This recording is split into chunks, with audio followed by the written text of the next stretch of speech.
She was 20 and homeless. No mother's blessing. No father's hand. No room left at the table.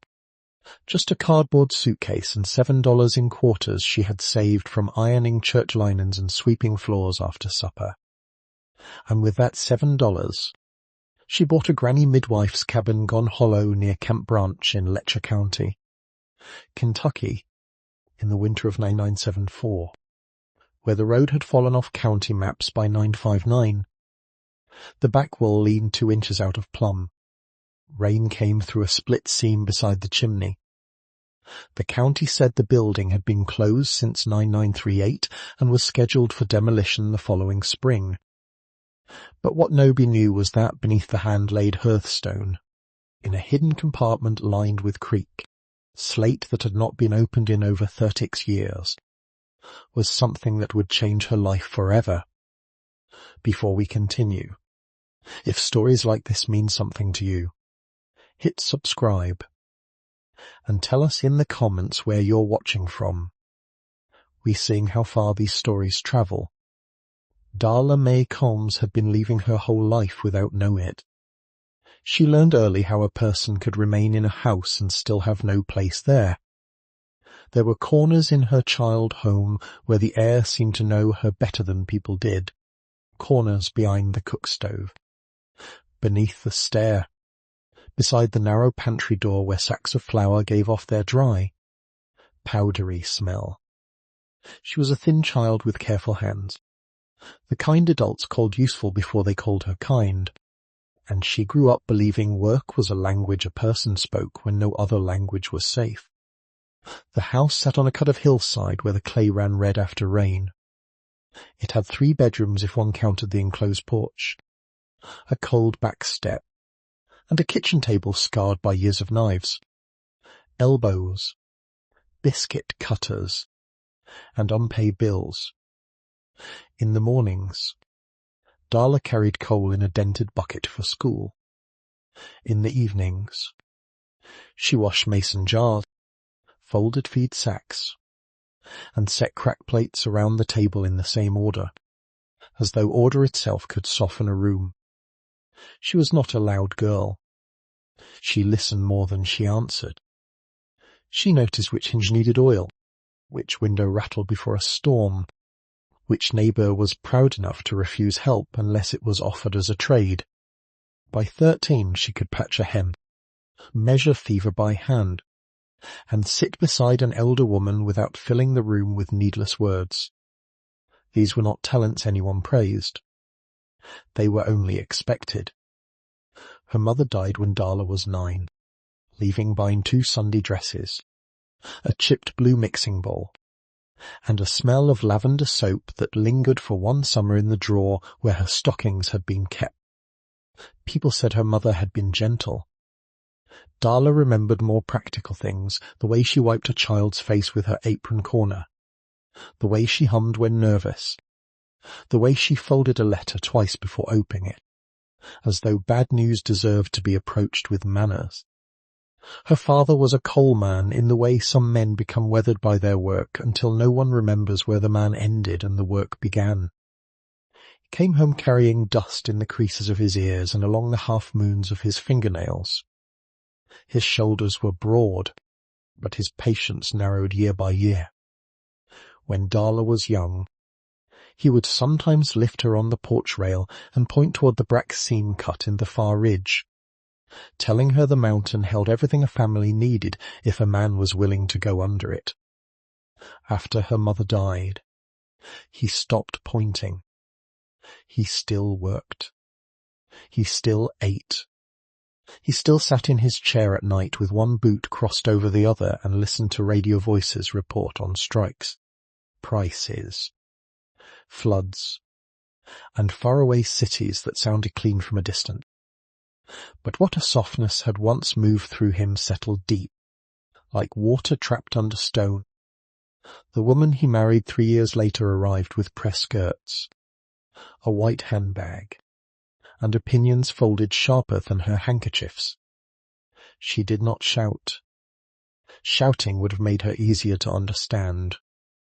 She moved through the house making small corrections, turning jars to face the same direction, straightening Darla's collar with 2 fingers, removing books from the table because supper was no place for notions.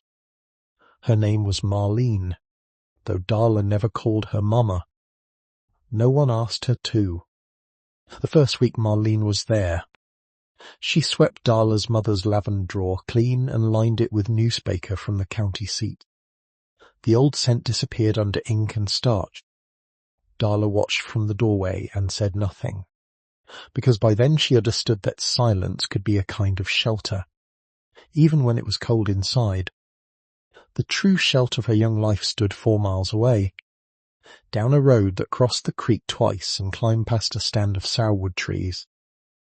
Every other weekend, when chores allowed and the weather did not close the road, Darla walked to Mama Bessie Ruth Combs, born in 1912, who lived in a 2-room house with a smokehouse behind it and jars of dried leaves hanging from the rafters. Bessie Ruth was not soft in the way storybooks made old women soft. She had square wrists, silver hair braided tight to the back of her head, and eyes that could spot a bruise on a peach from across a room. She was Darla's father's aunt, though people called her Mamor whether they belonged to her or not. Children with coughs were brought to her porch. Men with splinters gone deep came by after dark. Women came with questions they would not carry to church. She never called her a healer. She said names were for people who needed to sell what they did. On Saturday mornings, Darla helped her gather. They went before the sun had lifted clear of the ridge, carrying flour sacks and a dull knife wrapped in cloth. Bessie Ruth taught her where ginseng hid under the shade of poplar and sugar maple, how golden seal low and close, how bloodroot bled orange from its broken flesh and should be handled with respect. She taught without fuss, pointing once, expecting Darla to remember. Do not take the first plant, she would say. Do not take the last. Leave enough for the hill to forgive you. The ritual never changed much. They gathered in the morning, washed roots in cold water by noon, and laid leaves across window screens in the afternoon. By evening, the house smelled of earth, some smoke, vinegar, drying mint, and the faint iron scent of rainwater saved in barrels. Bessie Ruth kept a notebook in a cigar box, not with recipes exactly, but with measurements, weather signs, family names, failures, and the plain record of what had worked. Darla was allowed to copy from it only after her hands were clean. There were jars labelled in Bessie Ruth's narrow script, each word deliberate: comfrey leaf, yarrow flower, slippery elm, boneset, brack walnut hull. Beside them sat things Darla was not allowed to touch until she had listened long enough to deserve: a skewer with brass pans, a bundle of linen stripped, boiled and sun-dried, a lit ceramic mortar with a crack down one side. Nothing in that house was decorative. Everything had a use, or had once had one, and even broken things were granted a second life if a careful hand could find it. On Sundays, after church bells finished carrying over the valley, women's sums came through the back door and sat in Bessie Ruth's kitchen. Darla would be sent to pump water or fetch wood, but she learned through walls and pauses. She learned that pain did not always speak directly. She learned that fear sometimes arrived wearing a clean dress. She learned that a cup of hot tea placed beside someone's hand could begin a conversation no sermon could reach. Once, when Darla was 16, she asked why Mamor kept help people who paid in eggs, buttons, or nothing at all. Bessie Ruth was sorting roots at the table. Her fingers did not stop. Hands are the only inheritance the poor can spend twice. Darla carried that sentence for years before she understood it. It did not mean charity. Exactly. meant that a skill given away did not leave the giver empty. It returned changed, sometimes as food, sometimes as trust, sometimes as a road opening where before there had only been brush. A pair of hands could mend a dress, bind a wound, plant beans, lift a roof beam, or hold another person upright while grief moved through the room. Money ended when it was spent. A kept skill deepened. Bessie Ruthed in October of 9973, when the sumac had already gone red and the air smelled of wood smoke. She was 61, though to Darla she had seemed outside of numbers, as permanent as the stone spring house and the low ridge behind it. A neighbour boy found her sitting in the rocker by the stove, one hand resting on the arm, the other fallen open over her apron as though she had just let go of a thread. The funeral was plain. Rain freckled the church steps, and muddy shoes tracked across the vestibule. Darla stood near the back because Marlene had taken the front pew beside Darla's father, her gloved hand resting on his sleeve in a manner that looked respectful from a distance. Afterward, people brought casseroles, spoke of a good woman, and carried away the dishes they had come with. No one asked Darla what should be saved. By the following week, Bessie Ruth's house had been opened, sorted, and tinned. The cigar box notebook disappeared before Darla reached the kitchen. The brass scale was given to a cousin who wanted it for display. The dried herbs were thrown out because no one trusted old leaves in paper sacks. Jars went to women who needed canning glass. The little ceramic mortar with the crack down one side was placed in a box marked unsuitable, along with chipped plates and a broken lamp. Darla searched the pantry shelf twice, then the drawer beneath the flour bin, then the pocket of Mammal's old gathering apron. She found only a bent safety pin, 3 coriander seeds, and a scrap paper with one unfinished line, feverfew, cut before bloom. That was all. After that, the house she lived in seemed smaller, though no wool had moved. Marlene had begun keeping Darla's hours with a precision that made the days feel audited. There were rules about lamps burning too late, about shoes by the door, about which magazines were decent and which gave young women rest ideas. A girl could work at the store until marriage. A girl could teach Sunday school if asked. A girl could nurse relatives for free and be praised for devotion. But wanting to become a nurse with a certificate, a white uniform, and pay of her own was treated like stepping beyond a fence that had been there so long nobody admitted build it. Darla kept her wish in a school notebook with a frayed green cover. She wrote at night beneath a quilt, shaping the words slowly because they felt dangerous when made visible. She wrote about saving for classes in Hazard or maybe Lexington if she ever found courage enough. She wrote about Bessie Ruth's hands, about women who needed tending, about how knowledge should not be buried with the person who carried it. She wrote that she did not want a life spent only apologizing for the space she occupied. The notebook was not hidden well. It lay beneath folded slips in the bottom drawer of her bureau, wrapped in a flour sack and tied with twine. Perhaps part of her wanted it found. More likely, she had never had anything private enough to know how privacy should be protected. Marlene found it on a Tuesday after washing day. The house had been smelling of lye soap and damp cotton. Shirts hung from a line over the stove. Darla came in carrying kindling against her chest and saw the green notebook open on the table beside Marlene's coffee cup. Her father sat near the window, still in his work pants, his hand folded between his knees. He did not look at the notebook. That was worse than if he had read aloud from it. Marlene's face held no heat, only order. The physical object she set on the table was Darla's cardboard suitcase, the one with peeling corners and a buckle that had to be pushed hard before it caught. It had belonged once to her mother. Inside were 2 dresses, 1 sweater, 3 pairs of stockings, a comb, a toothbrush wrapped in paper, and the jar of quarters Darla had kept beneath a loose board in the closet. Marlene touched the suitcase handle with 1 finger. "Take your pride and leave before supper."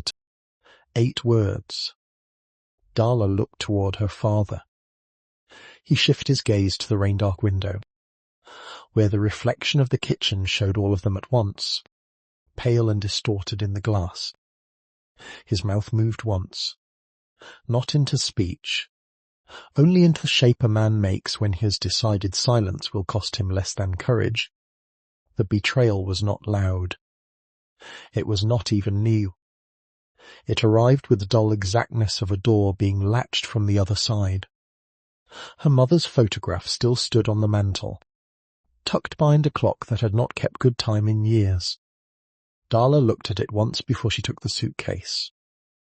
The woman in the photograph wore a cotton dress and did not know yet that her child would one day be sent out under the same roof where her own mixing bowl had been put away. Darla did not plead. She tied the jar of quarters inside a sweater so it would not clink, put on her coat, and walked down the porch steps while wet leaves stuck to her shoes. Behind her, the house gave off supper smells, beans and onion and cornbread heating in a brack skillet. The smell followed her to the road, then tinned into rain. For 6 weeks. She belonged to weather. The first 2 nights she slept in the bus station in Hazard, sitting upright beneath a clock with a yellowed face, her suitcase between her ankles and 1 hand looped through the handle. The benches were wooden and divided by metal arms so no one could lie flat. Men went with lunch pails. A woman with a baby slept across from her, mouth open from exhaustion, 1 shoe slipping from her heel. At dawn, the floorman mopped around Darla's feet and did not ask her to move until he had to. She bought coffee for 50 cents because it allowed her to hold something hot. She ate crackers from a vending machine and count her money in bathroom stalls where no one could see. $7 in quarters felt heavy in a jar and small in the world. By the 4th day, it had become $5.60. From Hazard, she rode partway with a woman headed toward Pikeville, paying $1 for gasoline and sitting beside a sack of chicken feed in the back of a pickup. In Pikeville, she slept one night under the overhang of a closed laundromat, listening to us tick as they cooled by in the glass. The next morning, she washed her face in the public restroom at the courthouse and braided her hair so tight her scalp hurt. There were people who helped without making a ceremony of it. A waitress named June slipped 2 biscuits into paper napkin and said they were too hard to sell. A canic let Darla sit near his garage stove for 20 minutes while sleet tapped against the tin roof. A librarian in Prestonsburg pretended not to notice when Darla stayed all afternoon reading nursing pamphlets she could not afford to request by mail. There were also people who looked through her in the practiced way towns learn to look through trouble. Darla did not blame them. Blame required extra strength, and she was saving hers for walking. She tried for work in 3 towns. In Whitesburg, a diner said they had hired a girl the day before. In Neon, a dry goods store needed someone with reference. In Jenkins, a woman at a boarding house said Darla could wash linens for supper but not for a room. So Darla washed until her fingers puckered, ate cabbage soup at the back step, and slept later in the hayloft of a barn outside town with her coat pulled over her head and mice moving invisibly in the walls. Her money diminished in exact, humiliating measures. 25 cents for a toilet key at a service station. 30 cents for bread marked down because the crust had gone stiff. 75 cents to ride a short route when her shoes had rubbed 1 heel raw. A nickel dropped through a floorboard and lost forever. By the end of the 5th week, the jar was gone, traded for the usefulness of a sock. and the remaining quarters lay wrapped in a handkerchief in the toe of her suitcase. She began to understand how quickly a person could become less visible than a stray dog. A dog at least drew pity from children. A young woman alone drew calculation from some and suspicion from others. She learned which church vestibules were left unlocked. She learned that post office lobbies held warmth after closing. She learned not to sleep where men drank, and not to refuse food because of pride unless the food came with a price unnamed. In the 6th week, rain set over the mountains for 4 days, turning roads slick and ditches loud.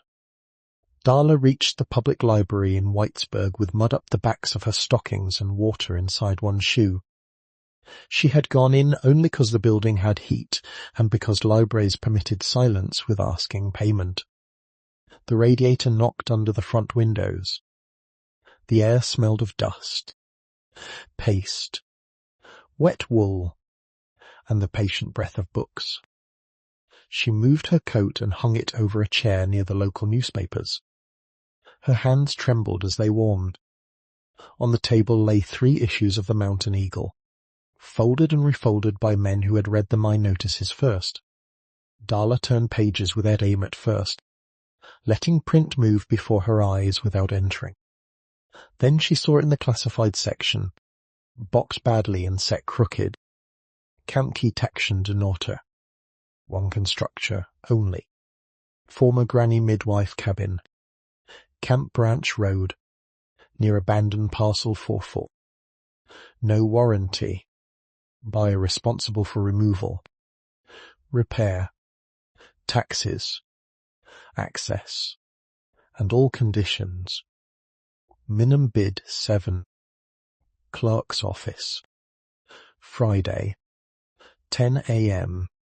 Structure condemned since 9938. The word midwife held her still. Not nurse. Not doctor. Not proper. Midwife. It seemed to rise from page with the smell of Bessie Ruth's kitchen around it. Creek wash roots and smoke and linen drying near the stove. Darla read the notice 4 times. The library clock clicked above the circulation desk. A boy whispered over a stack of comic books. Somewhere in the back room, a cartwheel squeaked once and stopped. $7. She untied the handkerchief in her suitcase and counted what remained under the table. $6.75 in quarters. 1 dime. 3 nickels. 5 pennies. Her total came to $7.05, though the last 5 cents felt ceremonial, too small to spend and too large to ignore. The notice did not promise land, comfort, plumbing, safety, or belonging. It promised a condemned structure on a road people had allowed to vanish from common speech. It promised taxes she did not understand and repairs she did not know how to make. It promised trouble, but trouble with a roof, even a failing roof, had a shape. Trouble with a deed had edges a person might grip. Darla stayed at that table until the librarian came to switch on the evening lamps. She copied the notice onto the back of a church bulletin found in her coat pocket, writing slowly so she did not mistake a number. Camp Branch Road. Parcel 4 for B. Friday. 10 a.m. Minimum bid 7. That night, she slept in the library's back garden shed after finding the latch loose and the floor dry enough in a stack of burlap sacks. Rain tapped the roof. Her suitcase stood beside her like a poor sentinel. She did not sleep much. She listened to the town settle, to tires hissing through wet street, to a train calling far off through the valley, its horn stretched thin by distance.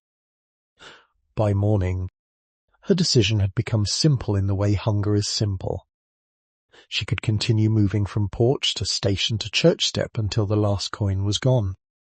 Or she could place every coin she had on a ruin no sensible person wanted. There was no romance in it. No grand sign came through the cloud. Only notice in a newspaper, a remembered kitchen, and the hard rhythmic of having no other door. She washed at the library sink before anyone arrived, combed her hair with cold fingers, and put on the least wrinkled dress from the suitcase. Then she wrapped the quarters in her handkerchief, folded the bulletin into her coat pocket, and stepped out into morning the colour of pewter.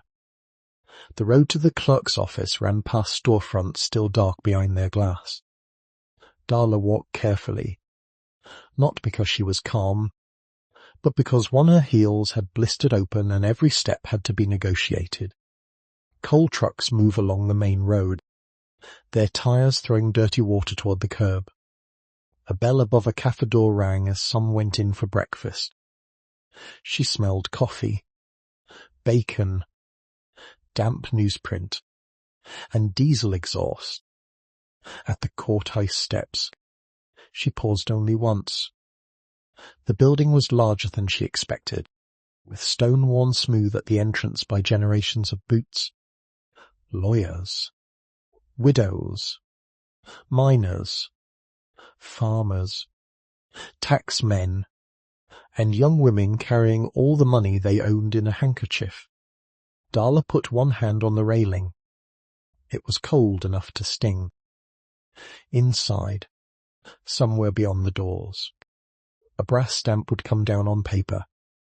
A woman behind a desk would look over her glasses and decide whether a condemned cabin could pass in the hands of a girl with wet shoes.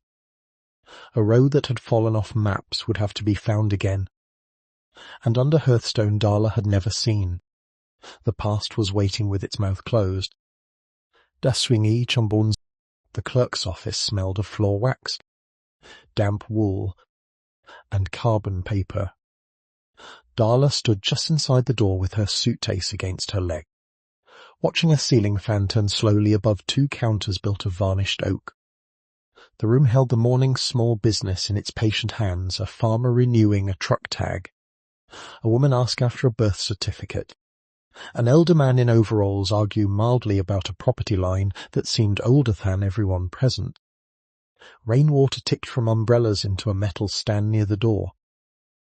Behind the counter sat a woman with a narrow face, careful hair, and a pair of glasses hung from a chain that flashed when she moved.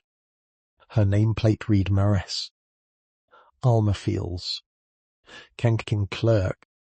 The letters rubbed bright where fingers had polished them over years. She wore a grey cardigan fastened at the throat with a pearl button. Her hands were square and capable, the hands of a woman who had lifted ledgers heavier than some babies and had no patience for paper present out of order. Darla waited until the farmer stepped aside.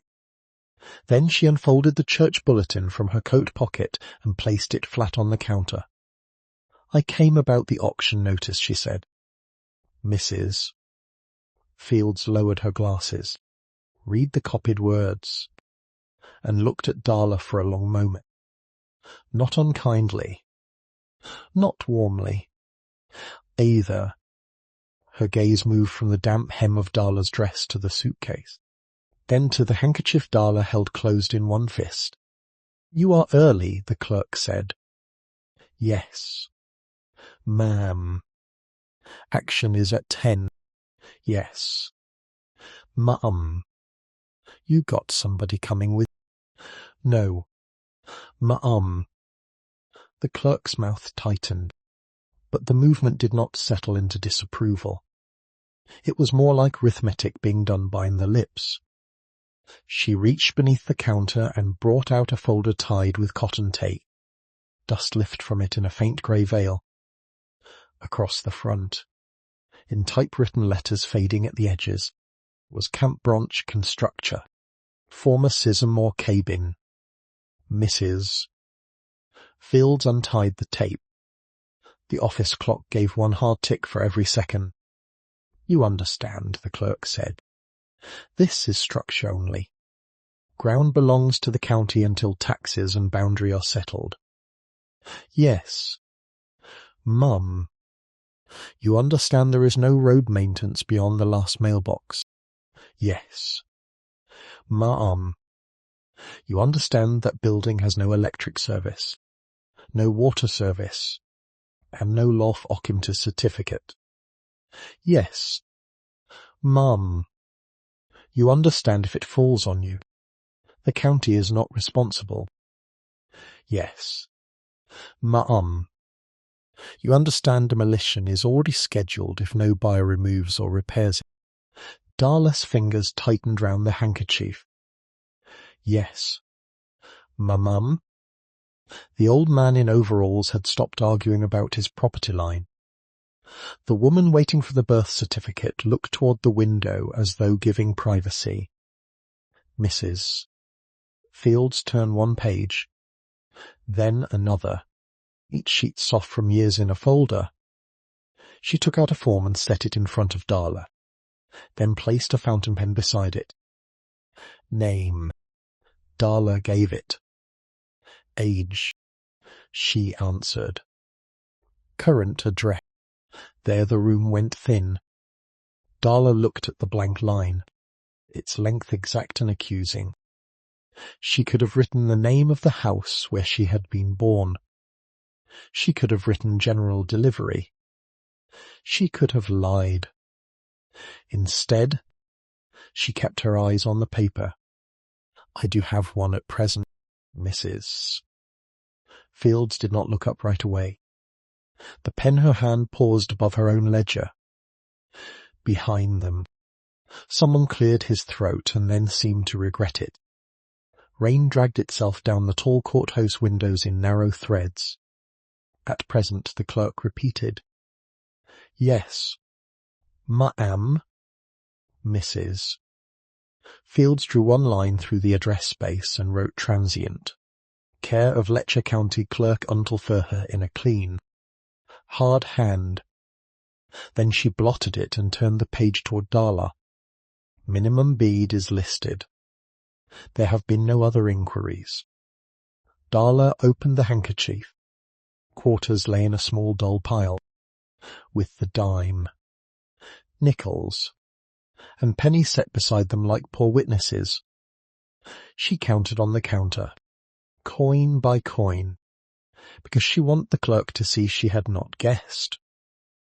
The sound carried through the room. Metal on oak. Metal on oak.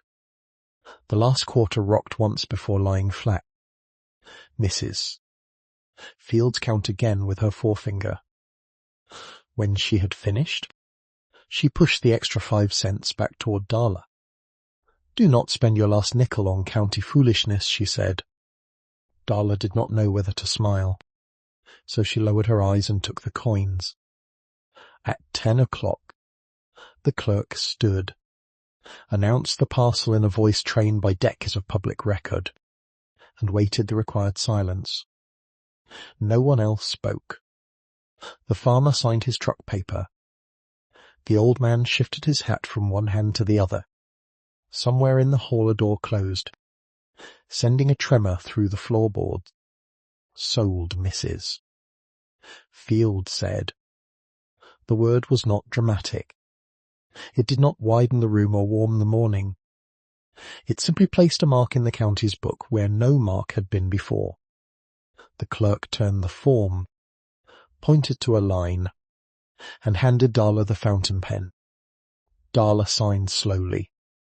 The nib scratched across the paper, catching once on a fibre. Her handwriting looked younger than she wished, but it stayed legible. Mrs. Field sanded the signature, waited, then lifted a brass stamp from beside the ledger. It was heavier than Darla expected. The clerk fitted the paper beneath it and brought the handle down. The stamp struck with a sound like a small gate closing. Mrs. Fields trimmed a receipt, folded a carbon copy, and slid both into an envelope already soft at the corners. Then she opened a drawer and removed a hand-drawn direction sheet. It had been copied from an older map. The lines uneven, the creek shown in blue pencil. You will go east out of town, she said. Past the feed store. Past the old school. Take K-Wife in fine until you see the turn for Sandlick, then keep toward Camp Branch. The paved road ends before you want it to. You will pass 3 mailboxes together, 1 red gate, and a walnut with lightning damage. After that, you follow the creek trace.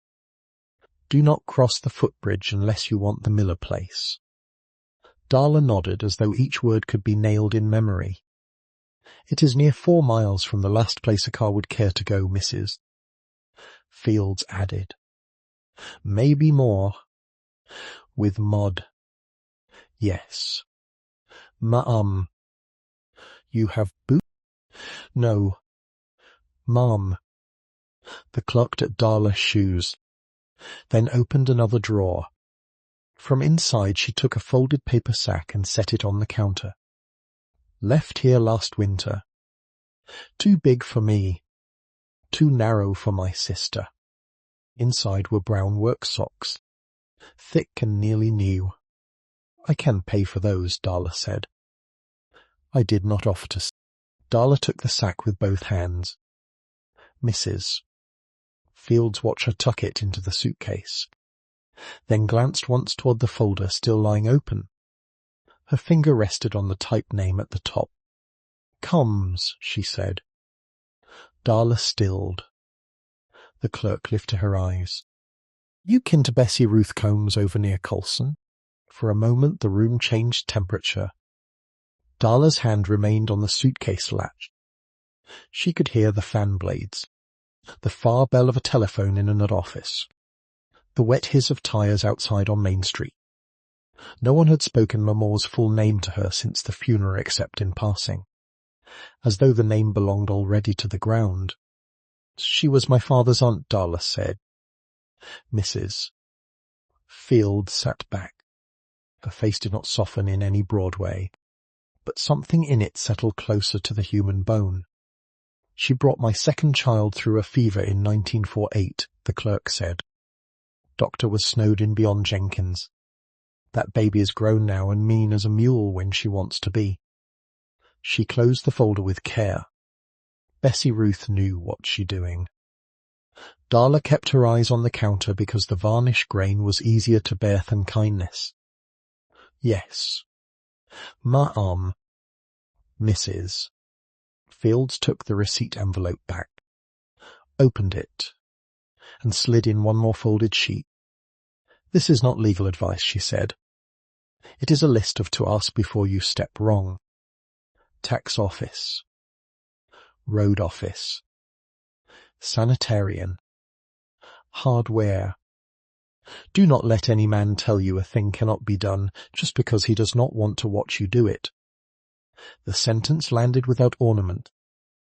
It entered Darla's, keeping beside other sentences that had been given to her in kitchens. The clerk handed the envelope over again. And if Sheriff Harland sees you walking that road, she said, tell him I know where you are headed. Yes. Ma'am. Darla turned to leave, but Mrs. Field spoke once more. Girl? Darla faced her. That place belonged to Oda Sizemore before the county got its hands on the paper. Some called her Granny Oda. Some called her worse once the laws changed. You hear people talk.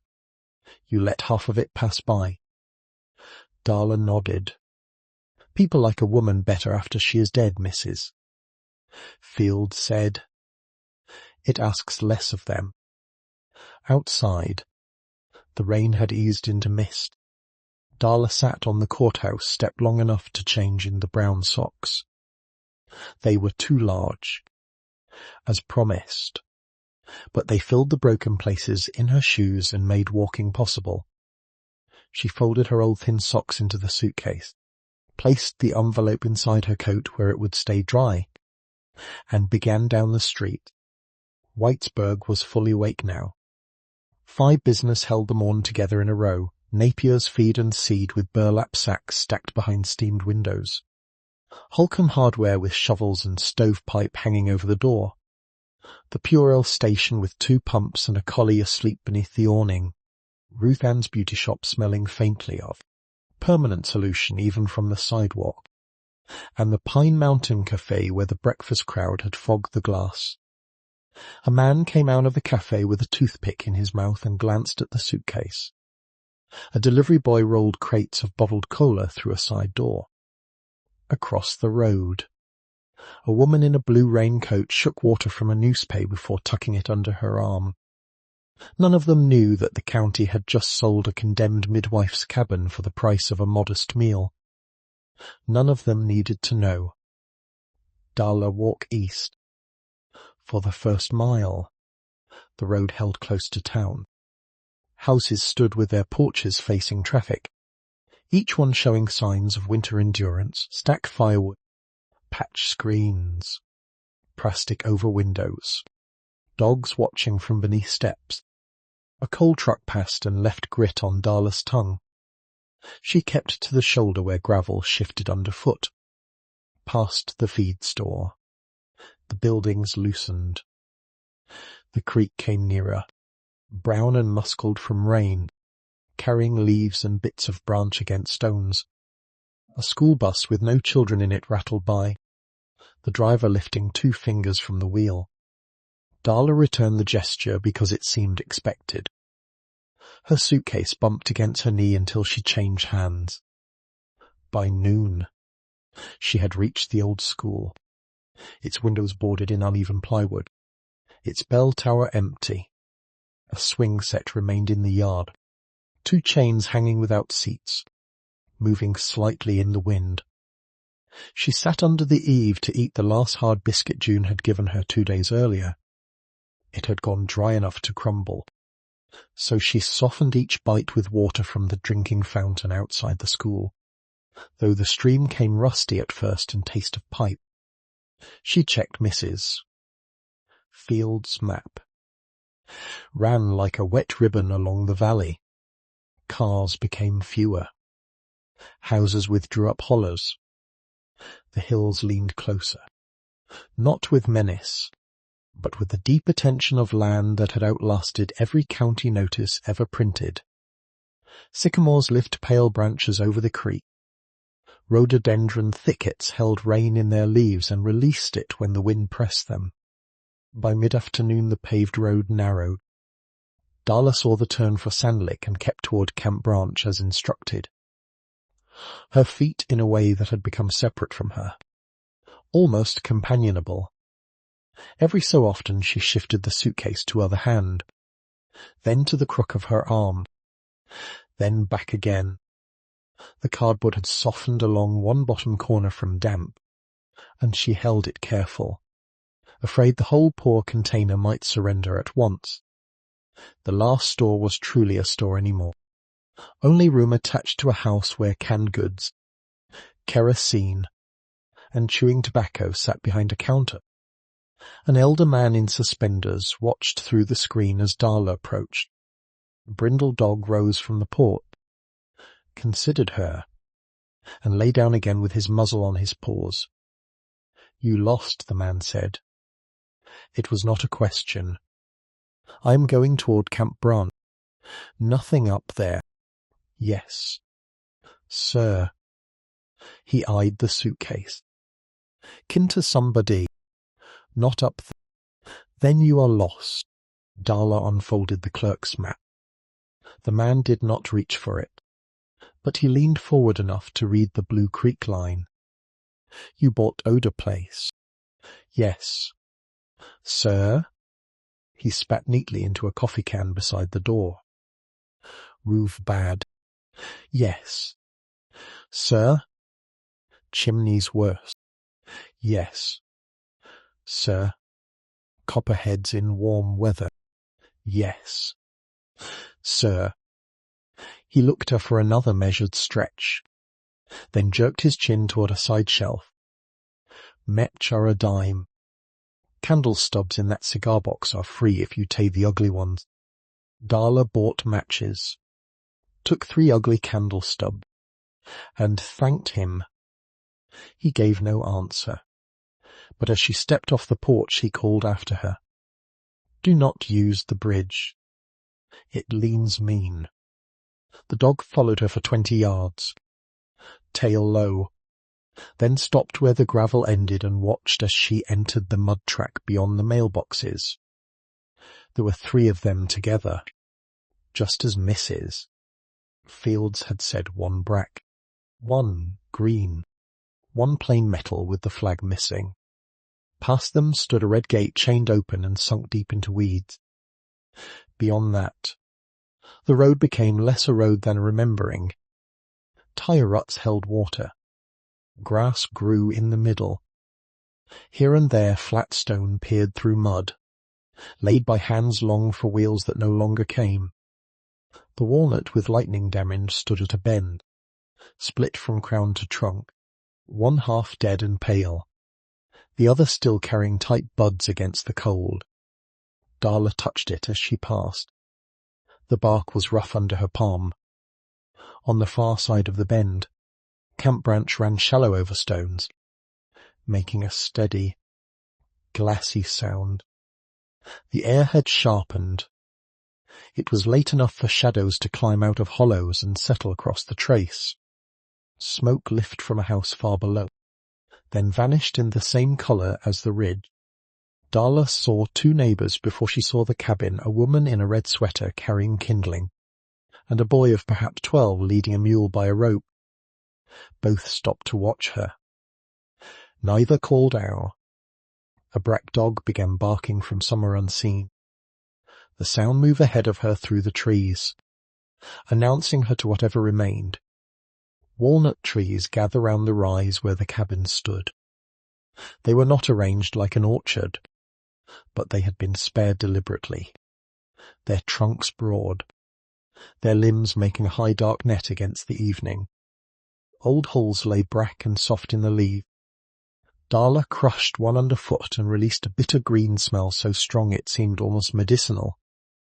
The cabin appeared slowly, as abandoned buildings do, first as angles where the eye expects brush, then as a roofline, then as whole body. It was modest, perhaps 20 feet long and 16 deep. Hewn chestnut logs darkened by age and weather, chinked in places with clay that had cracked and fallen. The front porch sagged on one corner, its floorboards curled like old paper. A fieldstone chimney rose from the left side, broad at the base, narrowed above, with 3 courses near the top visible loose. The roof had once been wood-shake beneath patched tin, but the tin was split near the chimney seam and lifted along the edges where wind had worked for years. A board sign had been nailed to the porch post.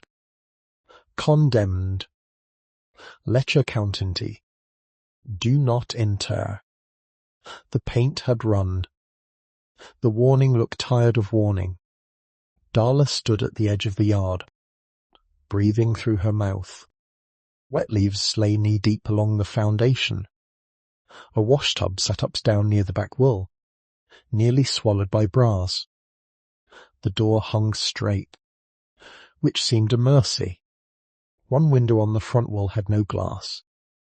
Another had a flour sack tacked across it from the inside, the cloth stiff with dirt and age. She did not go in at once. The day had taken nearly everything from her body. Her hands ached from gripping the suitcase. Her heel had begun bleeding again in the work sock. Hunger had passed beyond asking and become a hollow steadiness under her ribs.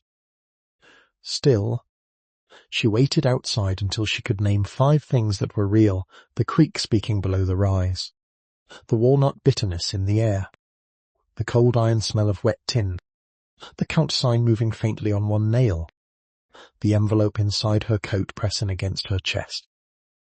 Then she climbed the porch. The boards complained but held. She set the suitcase down, took the county notice in both hands, and pulled. The nail resisted, then came free with a dry squeal. She leaned the sign against the wall rather than throwing it down. A warning was still a thing someone had made. The door latch was wood, lifted by leather thong blackened with age. Darla raised it and pushed. The cabin opened with a breath of trapped air. Inside, the smell came first: cold air, mouse nest, damp earth, old wood, and something faintly herbal beneath the ruin, so faint she almost did not trust it. Light entered through the broken front window and lay in grey strips across the floor. Dust moved in the air like sifted flour. The room was not empty, but it had the spare look of a place stripped by necessity rather than theft. The front room held a stone hearth, a narrow mantel, one three-legged chair collapsed in the corner, and a table with its top warped into shallow bow. The walls were chestnut logs inside as well, the old chinking patched with newspaper in places. Rusted stovepipe lay disconnected near the chimney. Above the hearth, a nail remained where a clock or picture might once have hung. Below it, the hearthstones were hand-laid, uneven, worn smooth nearest the fire. Darla noticed them, then looked away. They were only stones then. To the right, a doorway without a door led in the back room. She crossed carefully, learning the floor with each step. One plank near the centre dipped under her weight. Another near the wall stayed firm. In the back room, a rope bed frame leaned against the wall, its cords long gone. A shelf held empty bottles, a cracked saucer, a rusted thimble, and a bundle of something that had once been cloth but had surrendered to mice. There was no kitchen as such, only a work corner beneath a small window facing the creek. A dry sink stood there, its boards grey and cut. Beside it, wooden pegs had been driven into the wall at different heights. They looked purposeful. Darla touched one. It did not move. The second smell was colder, wet clay from under the floor, leaf mould, and the mineral breath of stone. She found the back door swollen shut. After pressing her shoulder to it twice, she left it alone. A house that waited decades did not need to be forced in the first hour. The front window let in too much weather, so she took the flour sack down from the other window and shook dust from it outside. The cloth tore along one corner but remained large enough to cover the open gap. She used 2 bent nails from the floor and a stone from the hearth edge to tack it into place. The work was clumsy. It was also the first repair. By then the light had begun to fail. Darla gathered fallen twigs from beneath the porch and 2 pieces of dry wood she found wedged under the collapsed chair. She did not trust the chimney enough for a fire, not with the split seam and loose brick. Instead, she set 1 candle stub in the cracked saucer and lit it with the matches bought from the last store. The flame leaned, corrected itself, and made the walls draw closer. In that small light, the cabin became less like a ruin and more like a sentence waiting for its verb. She ate nothing because there was nothing left to eat. She drank from the creek after walking down with the empty bottle, choosing water from a place where it moved fast over stone. It was cold enough to hurt her teeth. When she returned, the cabin had darkened fully, and the candle made the window cloth glow the colour of weak tea. For bedding, she opened the suitcase and removed the sweater wrapped around her remaining few coins. She folded 1 dress for a pillow and kept her coat on. The floor near the hearth seemed driest. She tested the planks with her palm, then lay down on her side with the suitcase between her body and the door. Night in an abandoned house is not silent, is a gathering of small reports. Water dripped somewhere near the chimney at intervals too irregular to count. A mouse worked inside the will. Stopped. Worked again. The porch settled once with a sound like a footstep, and Darla held her breath until the creek resumed its place in the dark. Wind entered through cracks and found the candle flame, making it bow and stand, bow and stand. She did not cry. The body can pass beyond tears when it has spent the day staying upright. Instead, she listened. The cabin had its own breathing. Cold air slipped beneath the door. Damp rose from the floor. Somewhere in the chimney throat, a loosened flake of soot dropped and whispered on the hearth. Darla turned her face toward the stones and smelled ash so old it no longer belonged to any one fire. She thought of Bessie Ruth's kitchen, though not in words. She remembered the weight of roots in a flour sack, the brass scale's faint swing, the way a hand could rest on a fevered forehead without fear. She remembered Mrs. Field saying that people liked a woman better after she was dead.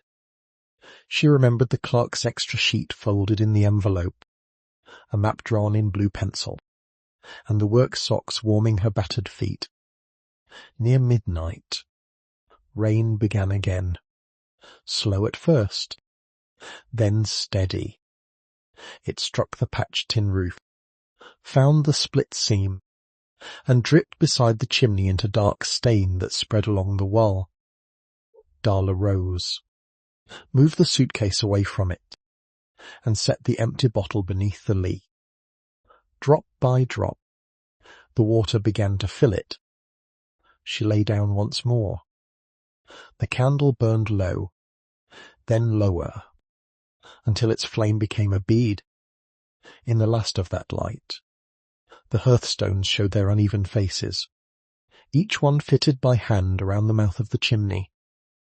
The largest stone at centre was darker than the others, not by much, only enough that a rested eye might have wondered. Darla's eyes were not rested. They closed before the candle died. Outside, the creek kept talking to herself under the walnuts.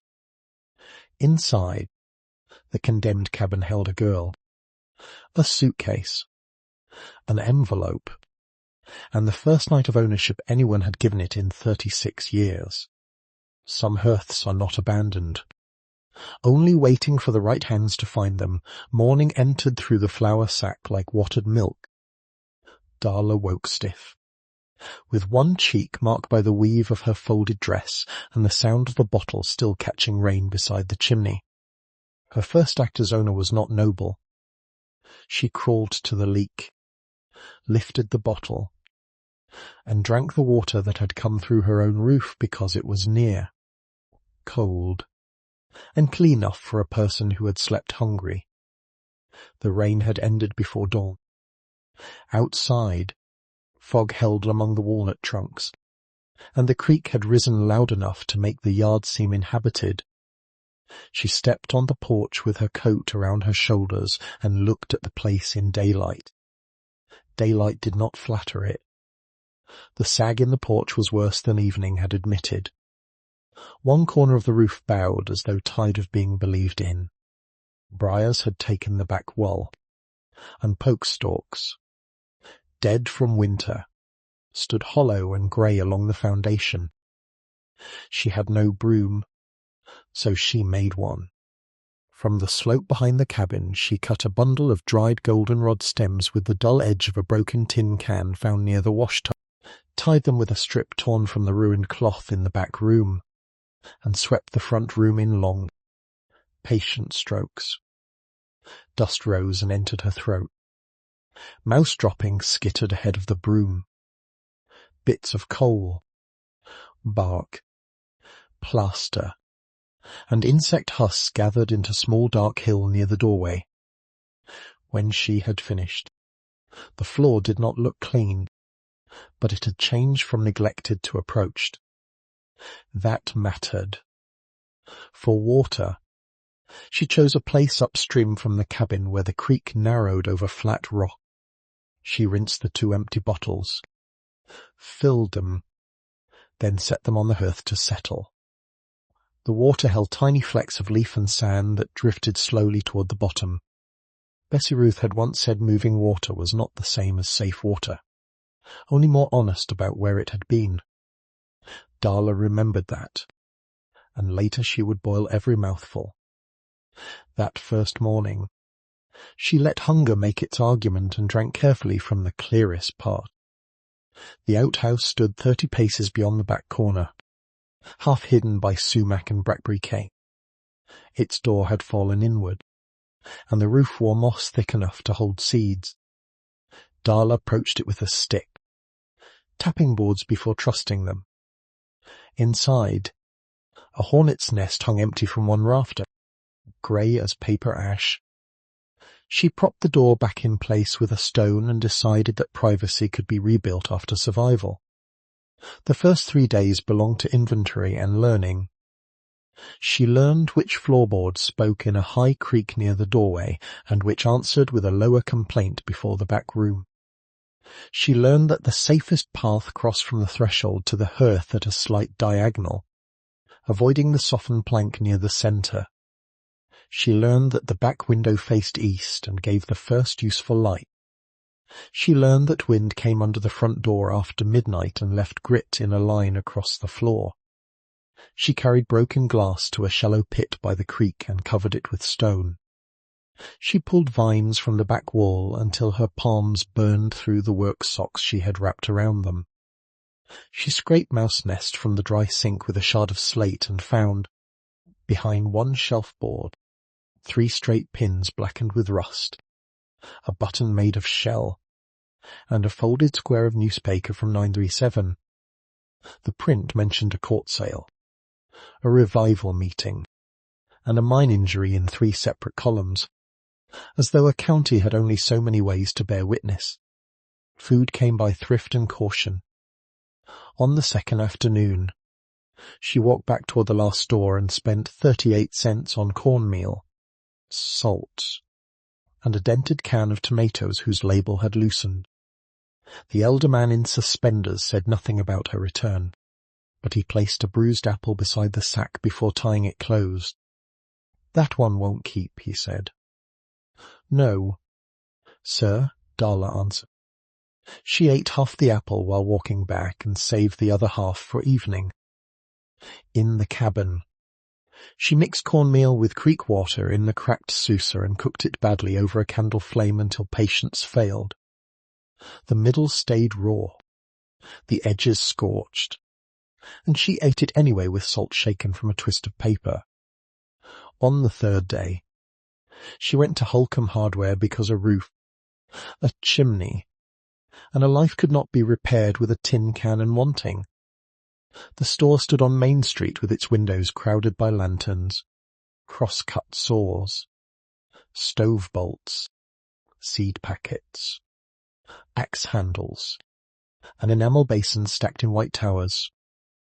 A bell fastened above the door rang not with cheer but with warning. Inside, the air smelled of oiled wood, kerosene, metal filings, leather gloves, and seed potatoes kept in burlap near the back.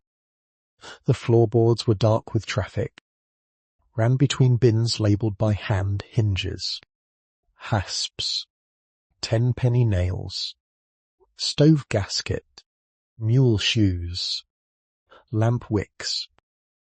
A man behind the counter looked up from sharpening a plain iron.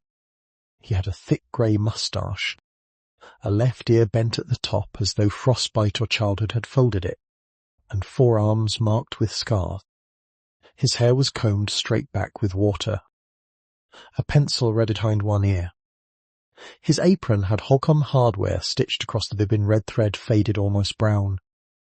"You are the girl bought the Sizemore cabin," he said. News moved faster than feet. "Yes." "Sir?" "Name's Ephraim Holcomb." He did not offer his hand. Instead, he set the plain iron down, wiped steel dust from his fingers on a rag, and waited for her to speak like a customer. "I need to make it safe enough to stay in," Darla said. "That is a large sentence." "Yes." "Sir?" "What money you got?" Darla opened her hand.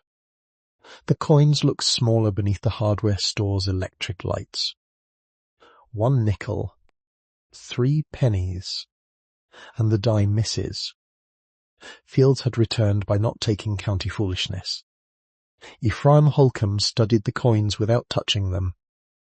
That is a small sentence. Yes. Sir? He looked toward the front window, where rainwater had dried in crooked lines on the glass. Then he bent behind the counter and brought up a ledger the size of a family Bible. Its corners were leather, worn to a dull shine. He opened it to a clean page, dipped a pen, and wrote her name at the top. I keep accounts, he said. 30 days if a man is steady. Longer if his widow is trying. No count if he lies. I have no wages yet. I did not ask if you had wages. I asked you by looking whether you lie. Darla stood still. I do not, she said. That will do for today. He turned the ledger so she could see her name in black ink. Beneath it, he wrote credit limit, £20, then underlined it once. $12 will not save a cabin, he said. It might keep one from killing you before spring. Yes. Sir. From beneath the counter he took a thin booklet, its cover softened by use. The title read Practical Home Repairs for Farm Building, Cooperative Extension Service. A brown ring from a coffee cup marked the corner. This is free because nobody reads it unless they have to, he said. Chapter on chimney cleaning starts page 17. Roof patching on 32. Do not follow the plaster section. It is written by a man who has never seen a wet wall in his life. Darla accepted the booklet as carefully as if it were scripture. Bring a list, he said. A real one. Not a wish. I have one. She unfolded the back of Mrs. Field's direction sheet. During the first 3 nights she had written by candle stub, naming every failure the cabin had confessed. Ephraim adjusted his glass and read. Broom. Bucket. Scrub brush. Stove polish. Chisel. Hammer. Nails. Roofing tin. Tarp. Chimney brush. Rope. Kerosene lamp. Kerosene. Beans. Coffee. He glanced over the page. You put coffee under tools. I thought it might help the tools get used. That earned from him not a smile. Exactly. But a brief shift in the moustache. He began correcting the list in pencil. Broom. 79 cents. But he crossed it out and wrote make one. Buckets. Galvanized. $1.10. Scrub brush. 32 cents. Cold chisel. 45 cents. Claw hammer. Used. $1.25. 8 penny nails. £1. 28 cents. 10 penny nails. £1. 30 cents. Roofing nails. £half. 9 cents. Tar paper remnant. 40 cents. Small tin patch sheet. $2.15. Chimney brush. 6-inch. Too expensive. Loan only. Rope. 12 feet. 24 cents. Kerosene lamp. Used. 75 cents. Wick. 8 cents. Kerosene. Quarts. 15 cents. Pinto beans. £1. 22 cents from the grocery. Not here. Coffee. Not yet. Do not buy stove polish before the stove draws, he said. Do not buy tin before you know where water comes in. Do not set fire in that chimney until you clean it top to throat and throat to base. I know. No, you do not. That is why I am saying it. Yes. Sir? He assembled the first purchase against the credit account, used hammer, cold chisel, scrub brush, nails, lamp, wick, kerosene, rope, and a pair of canvas gloves with one repaired thumb that he marked down to 10 cents. The total came to $3.76. He wrote it in the ledger. Darla watched the numbers appear with a weight almost physical. Debt was a door too, only opening in the other direction. Before she left, Ephraim wrapped the chimney brush in newspaper and tied it with twine. Loan, he said. You bring it back cleaner than I gave it. Yes. Sir. And girl. She looked up. You clean from the roof only if the roof will hold you. If it will not, you clean from below and accept a dirtier neck. Yes. Sir. Back at the cabin, she began with the chimney because fire meant food, heat, boiled water, and a room that belonged to the living. The fieldstone stack was broad at the with a firebox deep enough for logs longer than her arm. The throat above it narrowed into darkness. She spread the old flour sack and ruined cloth across the hearth to catch soot, then tied the scrub brush to the rope, weighted the end with a fist-sized stone, and stood inside the firebox with her head turned aside.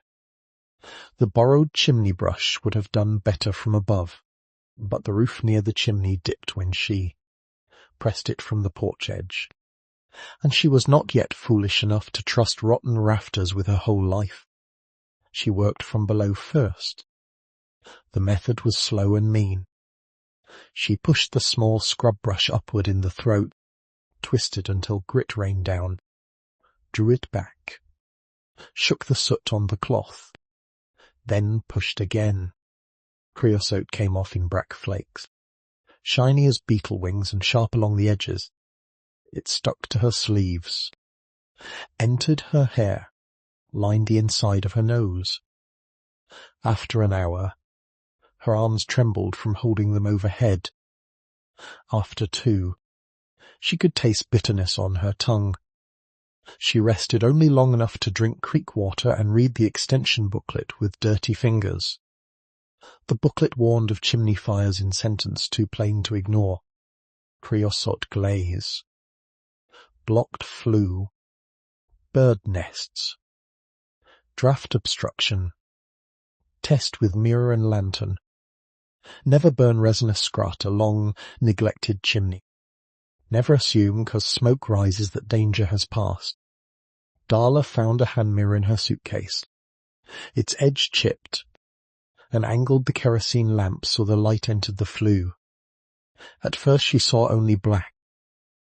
Then, after another hour's scraping, she made out an oval of grey daylight far above, narrow but present. She carried the ladder that had been lying half-buried behind the outhouse, tested every rung, and found 3 untrustworthy. She did not climb it. Instead, she tied the rope to the borrowed chimney brush, fed it up from below, and worked by feel, turning and lifting, until a plug-old nest came down in a filthy clump. It struck the hearth and burst in twigs, feathers, ash, and the fine bones of something very small. Darla sat back on her heels. The room was dark with soot. So was she. Black dust lay over her cheeks, her throat, the collar of her dress, the bridge of her nose. She coughed into her sleeve until her ribs hurt. Then she carried the nest remains outside and set them beneath the walnut, because even a dead bird deserved not to be swept into trash pit with broken glass. The chimney took 7 hours that day and 3 more the next morning. She scraped the smoke shelf with the cold chisel, careful not to strike stone too hard. She brushed the firebox joints, She cleared old ash packed like damp flour in the back corners. She pushed the borrowed brush as high as rope allowed and drew it down until the bristles rasped more cleanly against stone. She held a candle near the throat and watched the flame lean inward. Only then did she gather wood. She chose dry twigs from under the port, split kindling from the collapsed chair leg with the used hammer and chisel, and placed 3-finger, thin sticks in a careful tent over twisted newspaper. She did not build a proper fire. She built a question. When the match touched, flame moved along the paper, found the twigs, and lifted. Smoke rolled once toward the room. Darla's body tightened. Then the smoke chained its mind and drew upward, thin and grey, into the chimney's throat. She waited. The draught held. She added 1 more stick, then another.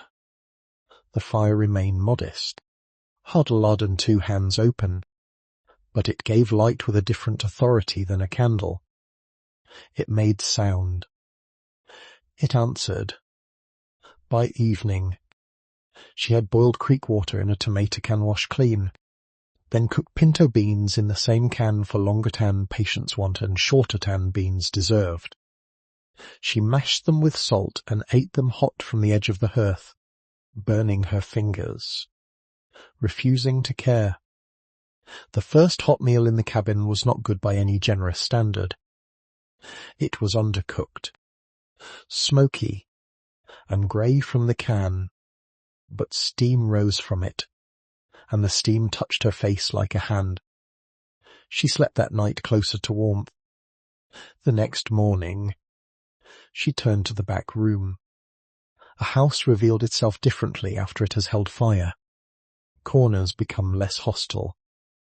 Shadows withdraw from ordinary things. Darla opened the back window as far as the swollen sash allowed and began laying every item from the room on the floor in a line, the way Bessie Ruth had once arranged roots on a screen, not by value, but by kind. From the shelf, 2 empty brown medicine bottles with cork dust inside, 1 clear bottle marked tincture of iodine, cracked sousa, rusted timble, 3 bent pins, square nail, broken clay pipe stem, and a bundle of cloth too ruined to unfold.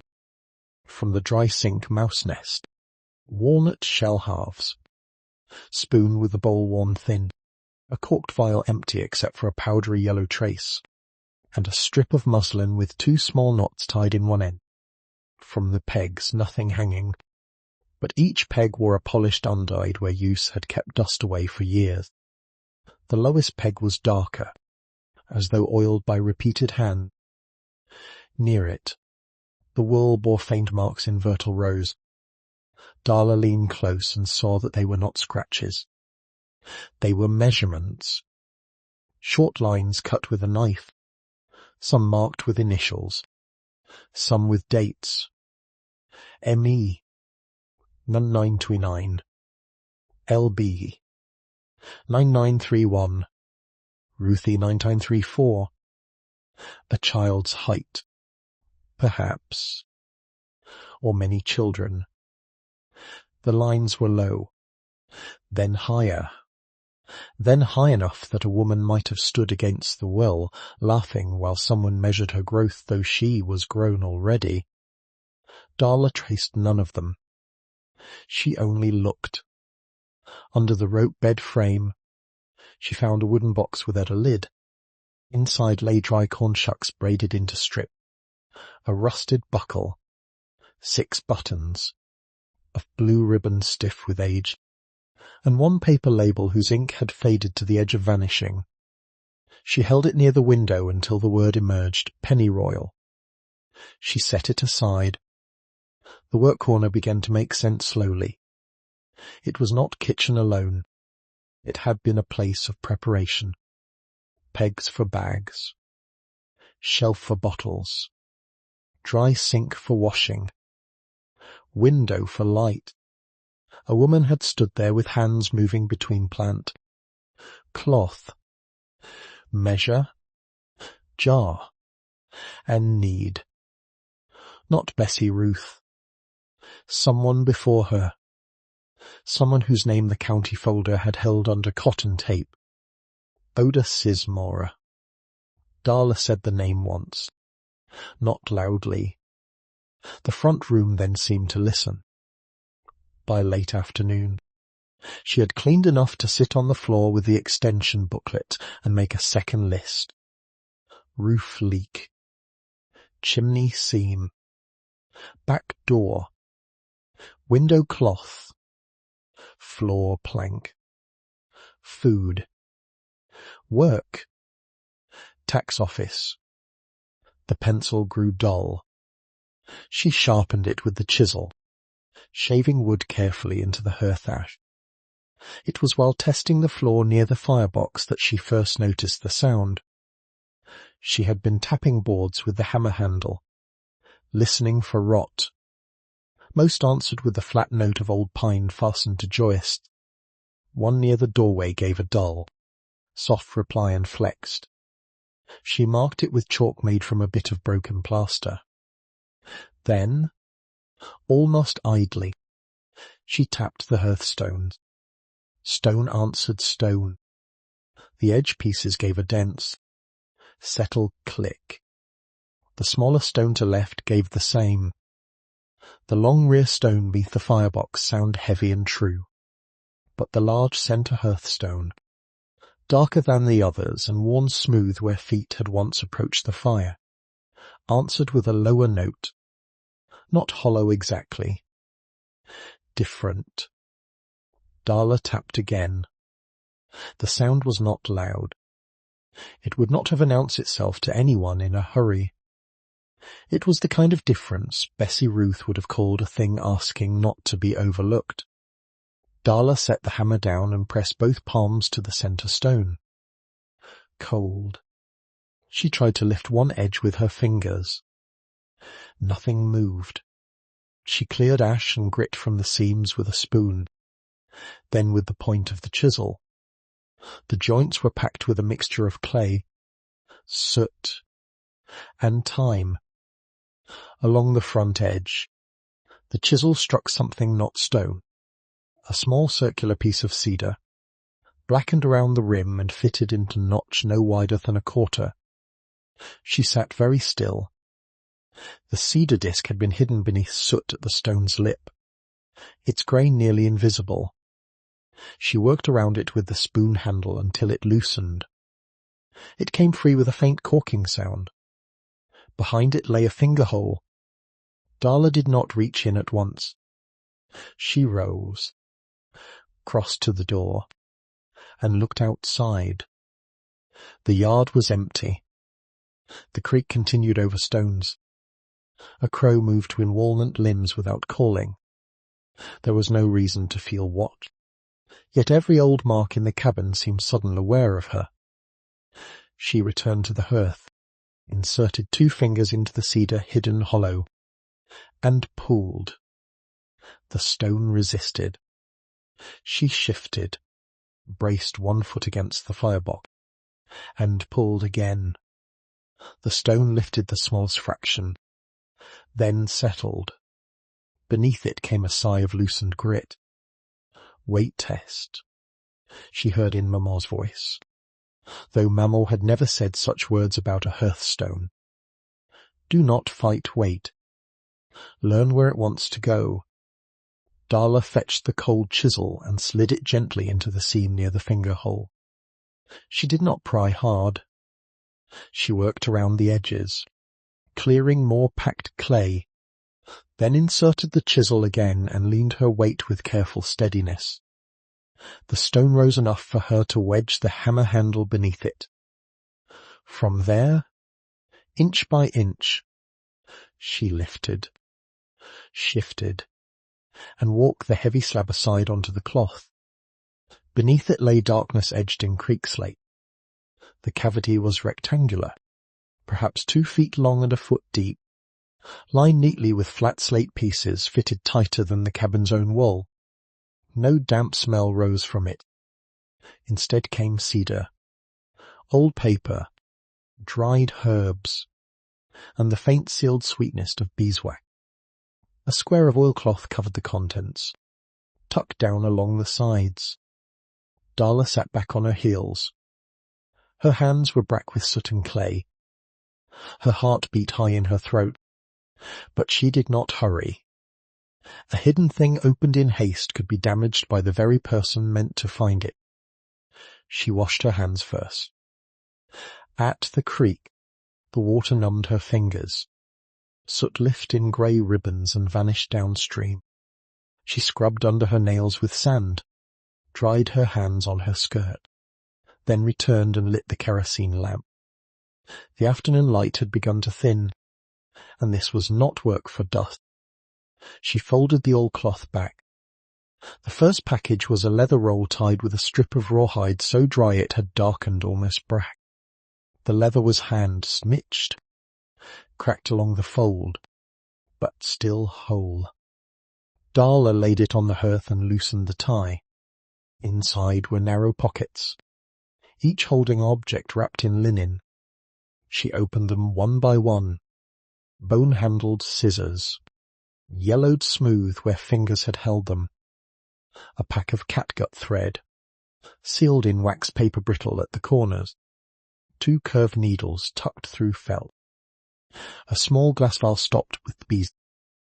A carved wooden stethoscope, simple and dark, shaped to fit an ear and rest against a body with no metal chill. A folding knife with a worn horn handle. Linen strips rolled tight. A tiny scale no larger than a bean. Each item was plain. Each item had been kept as though it mattered. Darla did not know the formal names for all of them, but her hands reckoned seriousness. These were not curiosities. They were tools that had crossed thresholds at night, had been washed by lamplight, had waited beside beds while women laboured and men stood useless in doorways pretending not to be afraid. The scissors had cut more than thread. The stethoscope had listened where no doctor came. The linen had touched skin no county book recorded. The second bundle held cheesecloth packets tied with thread. She lifted them gently. Written in brown ink on paper tags, ginseng, bloodroot, golden seal. The scent rose even after decade, faded but exact. Golden seal carried its bitter root smell. Gin smelled faintly of earth and age. Bloodroot held a sharper note, not strong enough to sting, but enough that Darla handled it with respect. These had been dried properly, wrapped against damp, and sealed in darkness by some who knew both plant and season. The third object was a small tin box, blue once, now mostly grey. Inside lay a copper plate stamped Camp Local 9921, a skeleton key filed from what looked like a railroad spike, and a folderlet so faded along the edges that Darla did not open it. Not yet. Beneath them was a tintype darkened almost to shadow, showing men in work clothes standing before a rough board structure, their faces serious with the effort of remaining still for the camera. The fourth and final thing was a mason jar sealed with a zinc lid and wax around the rim. Inside, rolled tight, were paper money, coins, and a letter folded around them. The glass was clouded from age but intact. Darla turned it in the lamplight. The money looked impossible, not because it was vast, but because it had waited in silence beneath the feet of anyone who might have entered and never known. She did not open the jar immediately.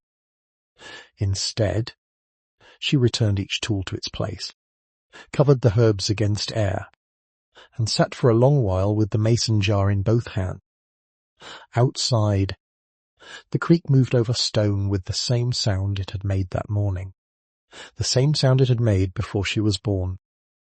Inside, the lamp flame stood steady. When she finally worked the lid loose, the wax cracked in pale pieces. The metal gave with a reluctant turn. The smell that rose was paper, coin, and the dry breath an unopened drawer. She slid the contents onto the cloth. Counting took time. She counted once, then again because hunger, cold, and astonishment were poor bookkeepers.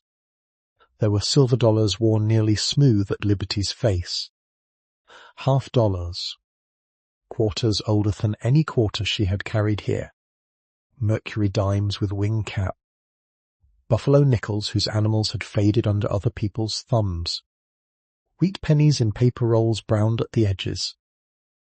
There were $2 bills, silver certificates, and ordinary notes folded into narrow bands. The total came to $280.63. She wrote the number on the back of the extension booklet because numbers became steadier once given pencil and paper.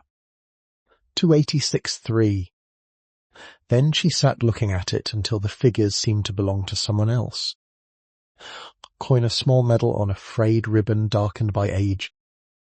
The metal was not polished. Its raised eagle had worn at the breast, but the year remained legible on the back, none 988. A name had been scrapped along the rim with an unsteady point. E. Sizemore. Darla held it in her palm. A war medal, perhaps, or a service token, something carried home, or sent home, or kept because no one knew what else to do with the grief attached to it. She placed it beside the copper plate, not with the money. The letter remained rolled, sealed once by the pressure of the bills around it. The outside bore handwriting in brown ink, still legible though faded to the one who opens when the house is ready. Darla's thumb rested between those words. The house was not ready. Neither was she.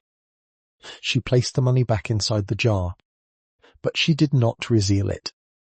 She returned the tools to the leather roll, the herbs to their wrapped darkness, the copper plate and key to the tin box. The letter she set on the mantel, unopened, weighted by the little 198 medal so it would not curl. Then she covered the slate cavity with the oilcloth and sat beside the lifted hearthstone until the room grew blue. There were things a person could read at once, and things that need a night to become bearable. Darla had known letters that changed a table.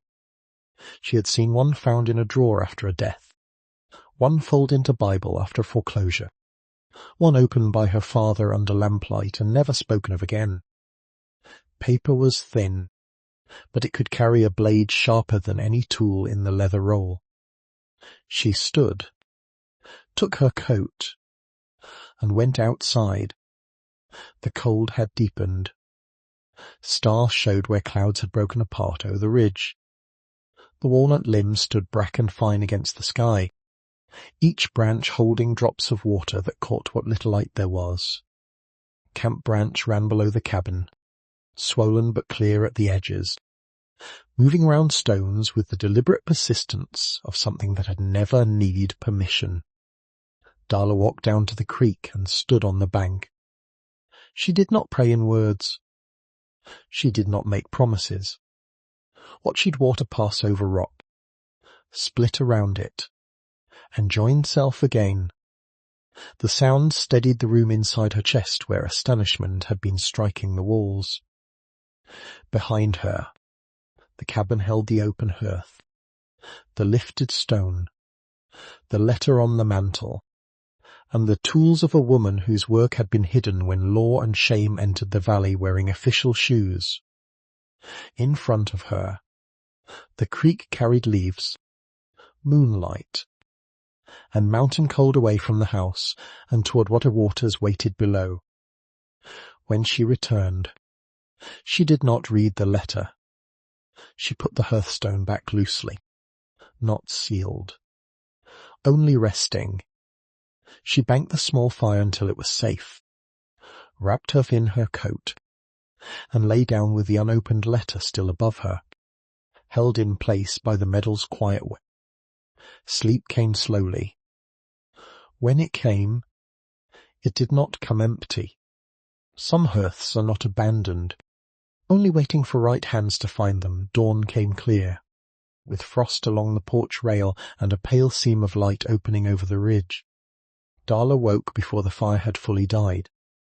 The cabin held that particular cold that gathers near morning, when the last warmth has tinned and the day has not yet begun its work. She rose slowly, every joint remembering the floor, and fed 2 careful sticks into the ashes until a red eye opened beneath them. Smoke lifted, found the clean throat, and went where it was supposed to go. The letter still wait on the mantel. It had curled slight in the night, though the 98 medal kept its lower edge in place. In the clearer light, the handwriting looked less like a stranger's and more like a voice moving through a narrow doorway. The letters were tall, slanted, and exact, with long downward strokes and little hooks at the ends of certain words. Darla had seen handwriting in Bessie Ruth's old labels. Not the same hand, but the same schooling of patience. A woman who had written this way did not waste ink. She had formed each word deliberately, as if the act of writing should be as useful as sewing a seam.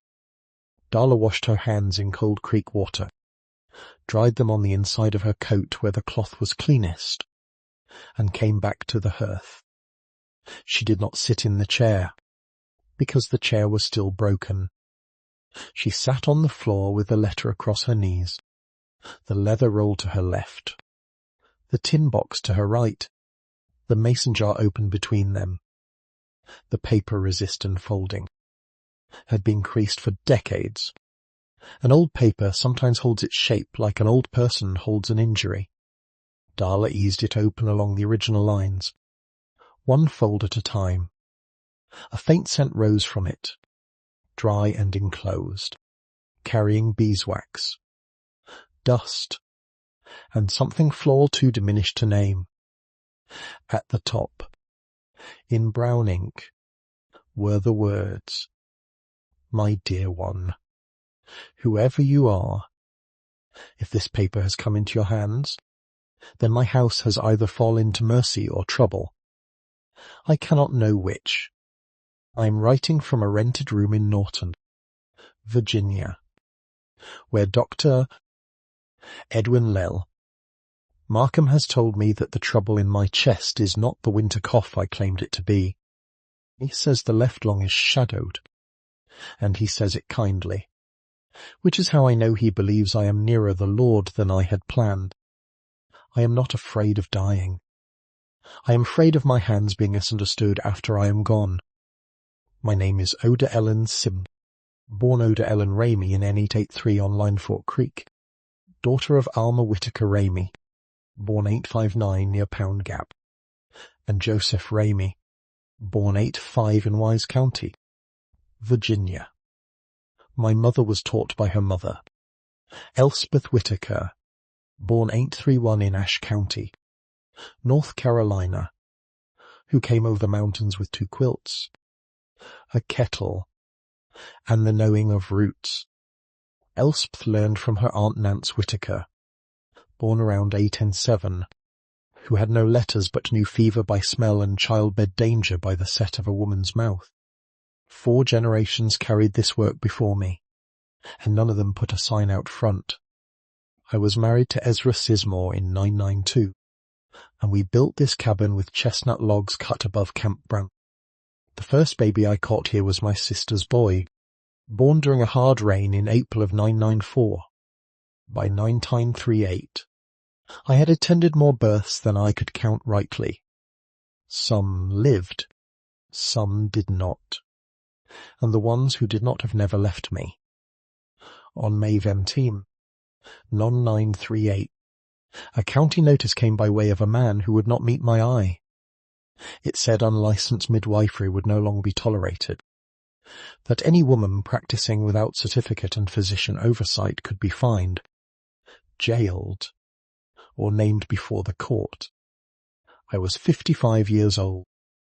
I had crossed creeks in flood, ridden mules through sleet, held lamps while men prayed in yards, and washed blood from sheets before sunrise. That morning, the paper made my life's calling sound like trespass. I closed the door by summer's end, not because I believed them right, but because I had seen what officials can do when they need a woman to serve as warning. I put my tools below the hearth because fire is the oldest witness a house has. I thought I might return when anger cooled. I did not. 36 years have passed in silence, and silence has its own teeth. My husband Ezra died in 1988 after coming home from the Great War with lungs ruined by gas and cold. My brother Cale marched with miners in 1921 toward Blair Mountain and wrote me the night before, saying a man ought have to choose between bread and breathing. He came home, but the march took something from him that sleep never restored. My son Thomas joined me in 1942 and was lost in France in 1944. His flag is hidden elsewhere, where weather cannot trouble it. If you find the key, be patient with the walnut. Now hear me in the practical thing. Must be dried away from hard sun or it loses its virtue. Bloodroot is strong and should never be handled carelessly, nor given by guess or pride. Ginseng takes slow ground and slower judgment. For a fever wash, steep yarrow and bonet in water just below boiling, not rolling, for 12 minutes. Then cover 5 more. For a poultice, use clean cloth, warm but not scalding, and change it before it's sap. Wash these in boiled water and spirits. Then hold them above flame only long enough to heat the metal, not ruin the edge. Catgut must be kept sealed. Linen must be boiled 20 minutes and dried where dust cannot find it. No remedy is harmless merely because it comes from the hill. No tool is holy because an old woman owned it. If you are young, do not mistake inheritance for permission to act before you are ready. If you are old, do not mistake caution for refusal. The work is not in the object. It is in the discipline, the listening, the willings to be exact when fear has filled the room. These tools do not make you a midwife, a nurse, a doctor, or a healer. They only ask whether your hands can become honest enough to serve. I leave the money for repairs first, food second, learning third. Spend it as if every coin had been earned by somebody's back. If none of this belongs to you, give it to the one whose hands tremble but do not steal. If you are that one, sit by the hearth a while before deciding. The house is not empty. It has been waiting. You are welcome here. Oda Ellen Sizemore, Camp Branch, Kentucky, October 3, 1974. Darla read the letter once without moving. The fire took a small piece of bark and made it glow red along one edge. Outside, a crow called from the walnut trees. The sound came through the broken places in the cabin and faded into the ridge. Darla held the paper open across her knees until her hands began to chill. Then she writ a second time from the first line to the last, slower than before, stopping where the ink had darkened in places as though the pen had rested too long. She did not lift a hand to her face. She did not speak. When the second reading was finished, she folded the letter along its original creases, careful not make new wounds in the paper. Each fold returned to itself, valley and ridge, memory and keeping. She placed it on the mantel, not under the medal now, but beside it, as one object deserving air beside another. The date held in her mind, October 3, 974. Only weeks ago. Not a century. Not some untouchable distance softened by legend. A woman with shadow in her lung had sat in a rented room across the state line and written towards this, cabin while Darla was still sleeping under courthouse overhangs and counting crackers in bus stations. The past had not been buried deep because it was finished. It had been kept close because someone still hoped the right hands might arrive before weather and county business ended the house for good. Darla put on her coat and went to the back door. It was swollen, but the morning was dry, and the wood had loosened a little from the night's fire. She pressed her shoulder against it, lifted the latch, and worked it slowly, not forcing, only asking. The door gave with a groan that moved through the back room like a long-held complaint.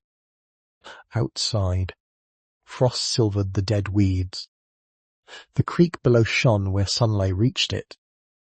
Behind the cabin, a narrow path had almost vanished leaves, but its depression remained, curving around the slope toward the largest walnut tree. Darla followed it with the letter's words sounding behind each step. If you find the key, be patient with the walnut. The tree stood above the creek bank, older than the others, its trunk wide enough that Darla could not have circled it with both arms. One side bore a long scar where lightning or disease had opened the bark and healed it again in heavy lips. Near that scar, perhaps 6 feet from the ground, an iron horseshoe had been grown into the wood.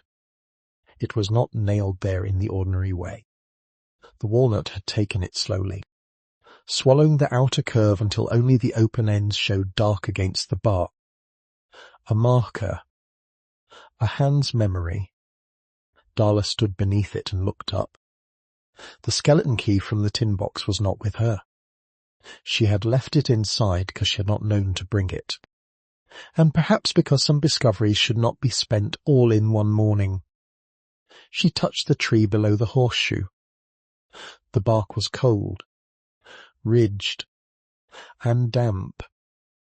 Under her palm, the trunk felt less like an object than a witness that had been standing through marriages, births, notices, wars, and the slow closing of roads. At the base of the tree, half buried in leaf mould, lay a flat piece of slate set upright like a modest marker. Moss covered most of it. Darla cleared the surface with her sleeve. There were no full names, only 2 carved initials and a year. E.S. 998. Ezra. She remained there until the cold entered her knees. When she returned to the cabin, it carried one full walnut hull, brackened and weathered, and placed it beside the copper plate Stamp Camp Branch Local 9921. Then she opened the leather roll again, not to use the tools, only to see them in morning light. The wooden stethoscope lay in its pocket with the dark polish of many hands. She lifted it, weighed it, and set it down. There was a small candle in the tin box beneath the tin tube, wrapped in paper gone brittle. She had missed it the night before because it lay flat against the bottom, the colour of old cream.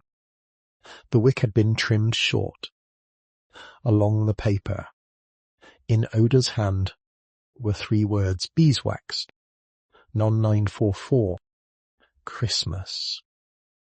A 60-year-old candle. Darla held it to her nose. It smelled faintly sweet, barely there, like a cupboard that once held honey.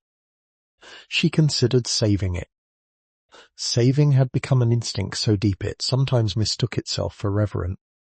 But candles were made for lighting, and this one had been kept beside tools.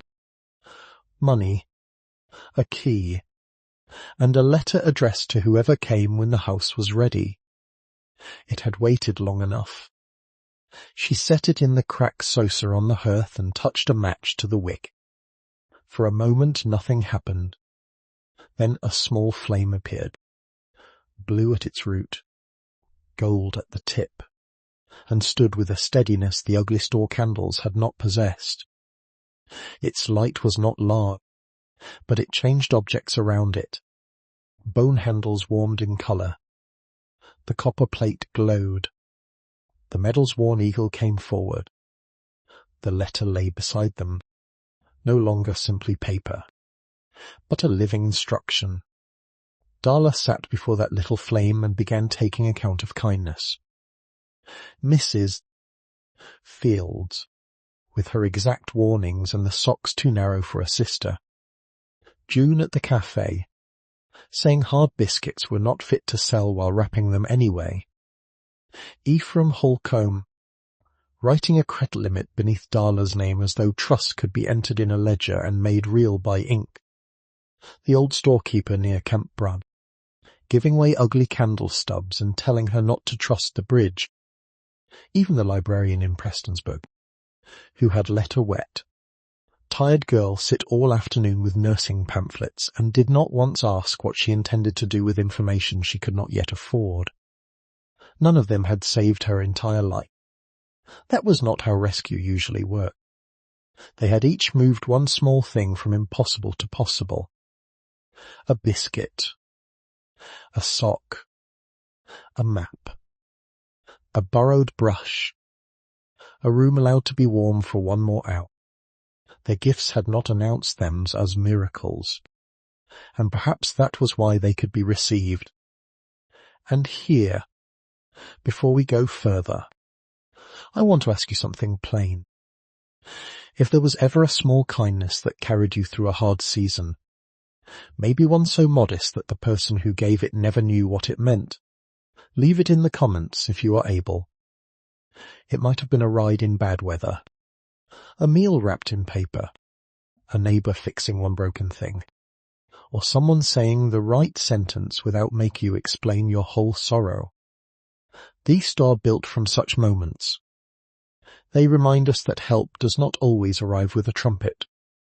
Sometimes it comes quietly, and still it keeps a person alive.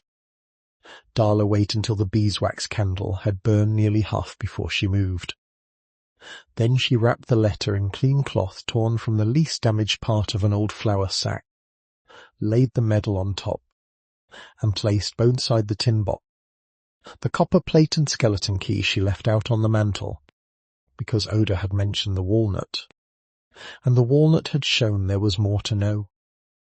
She returned the tools to the leather roll with the same order in which she had found them. Scissors, catgut, needles, vial, wooden stethoscope, folding knife, linen, scale weight. She did not touch the bloodroot packet again except to move it by its tied corner. She set the herbs inside the cavity, wrapped in oilcloth against air, and put the mason jar beside them with the money counted and recorded. Not all of it would be spent.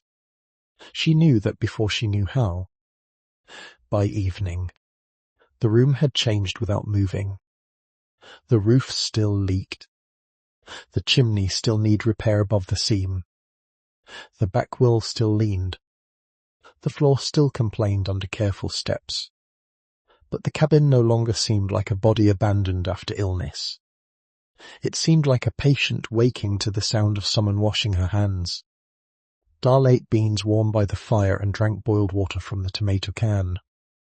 She read the extension booklet for an hour, though her eyes kept moving back to the mantel. There were instructions now beyond the printed ones. Repair first.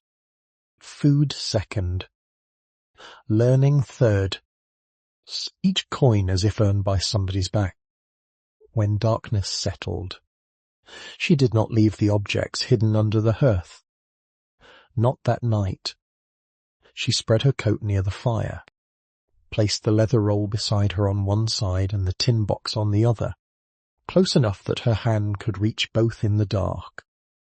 The beeswax candle, snuffed before it could disappear entirely, rested in the crack sousa near the hearthstone.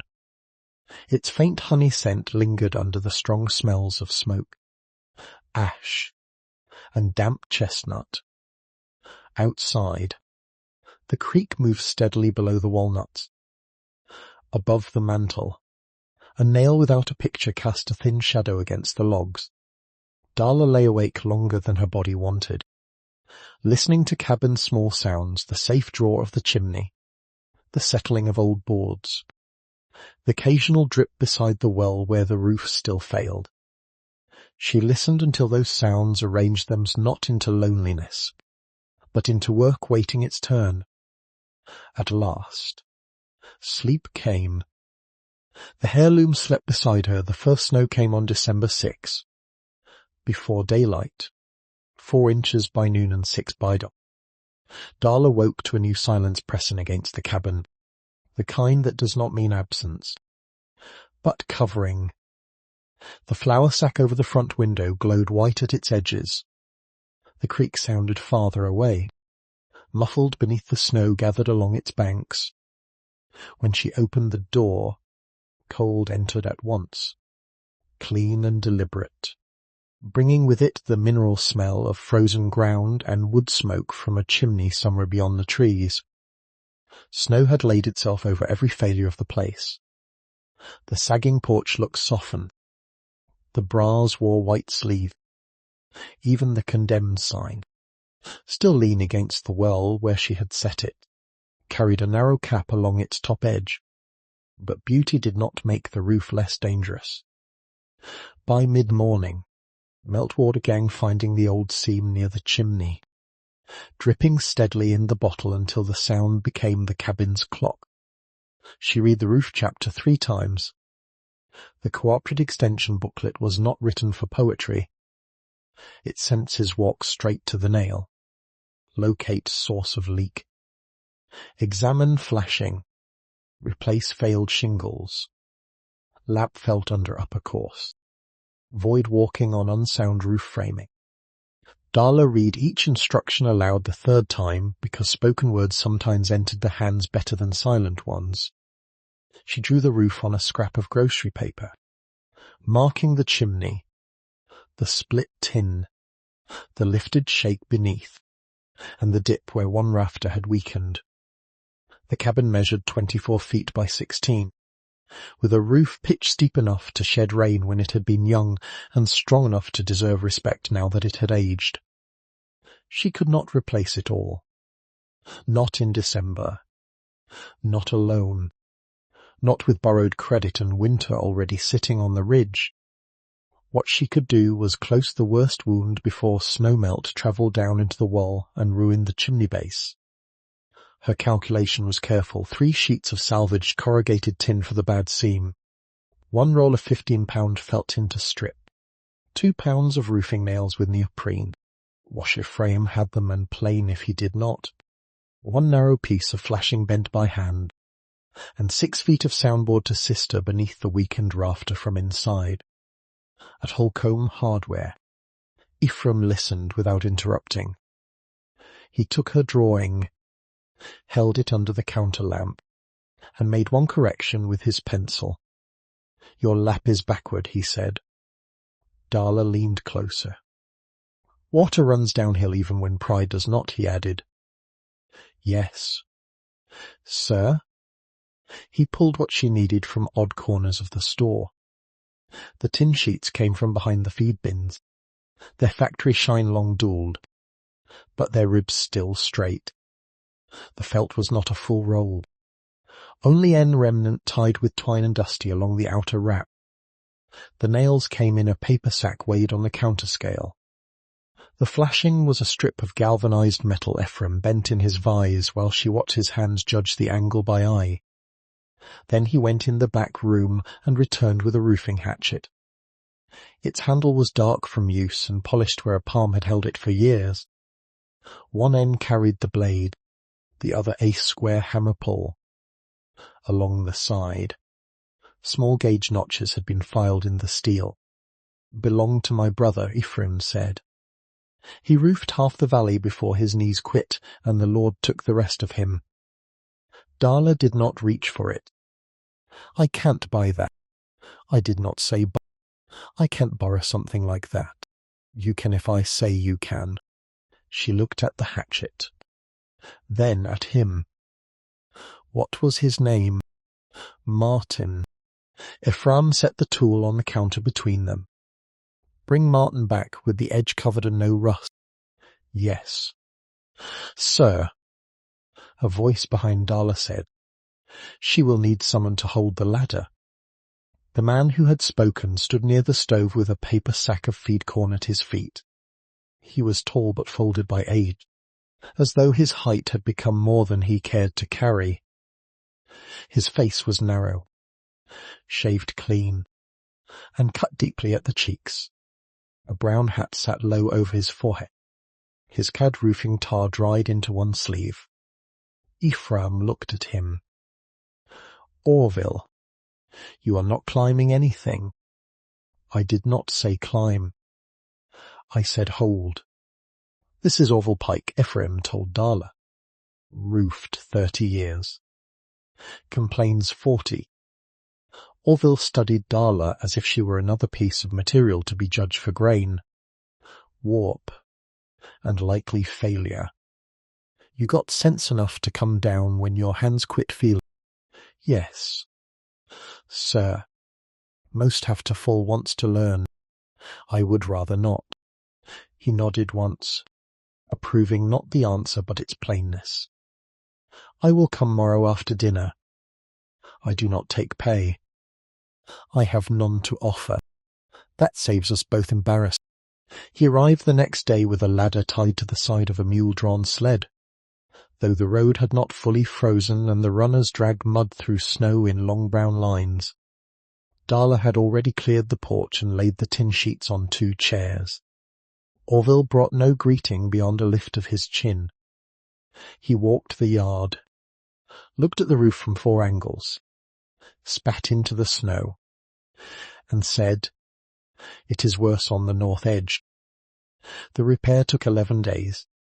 Not 11 full days of steady labour, because weather had its own authority. Some mornings the tin too slick with frost to touch. Some afternoon sleet drove them down before they had fastened a single piece. Twice Orville sent her inside because her hands had gone white at the knuckles, and once he slapped the ladder rail with his palm when she tried to carry a sheet in wind. Wind owns tin, he said. Yes. Sir?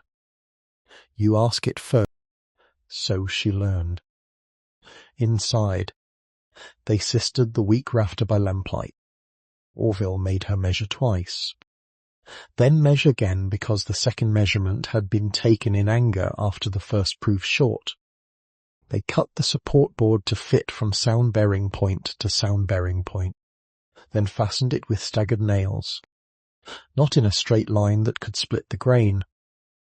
He showed her how to drill near the end, how to seat the board tight, how to listen for a nail that struck rot and went in too easy.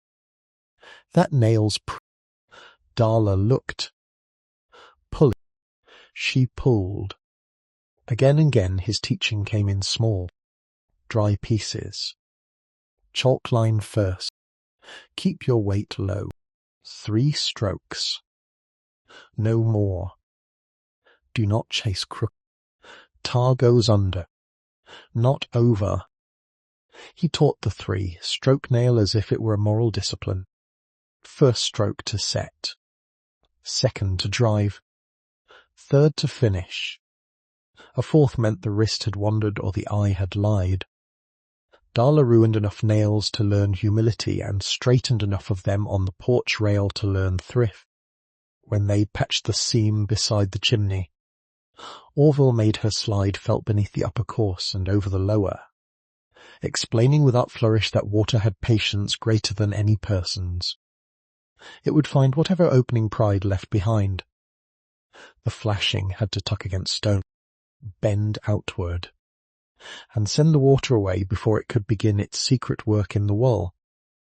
Each was lapped by direction, not convenience. By the 7th day, Darla's shoulders burned when she lifted her arms.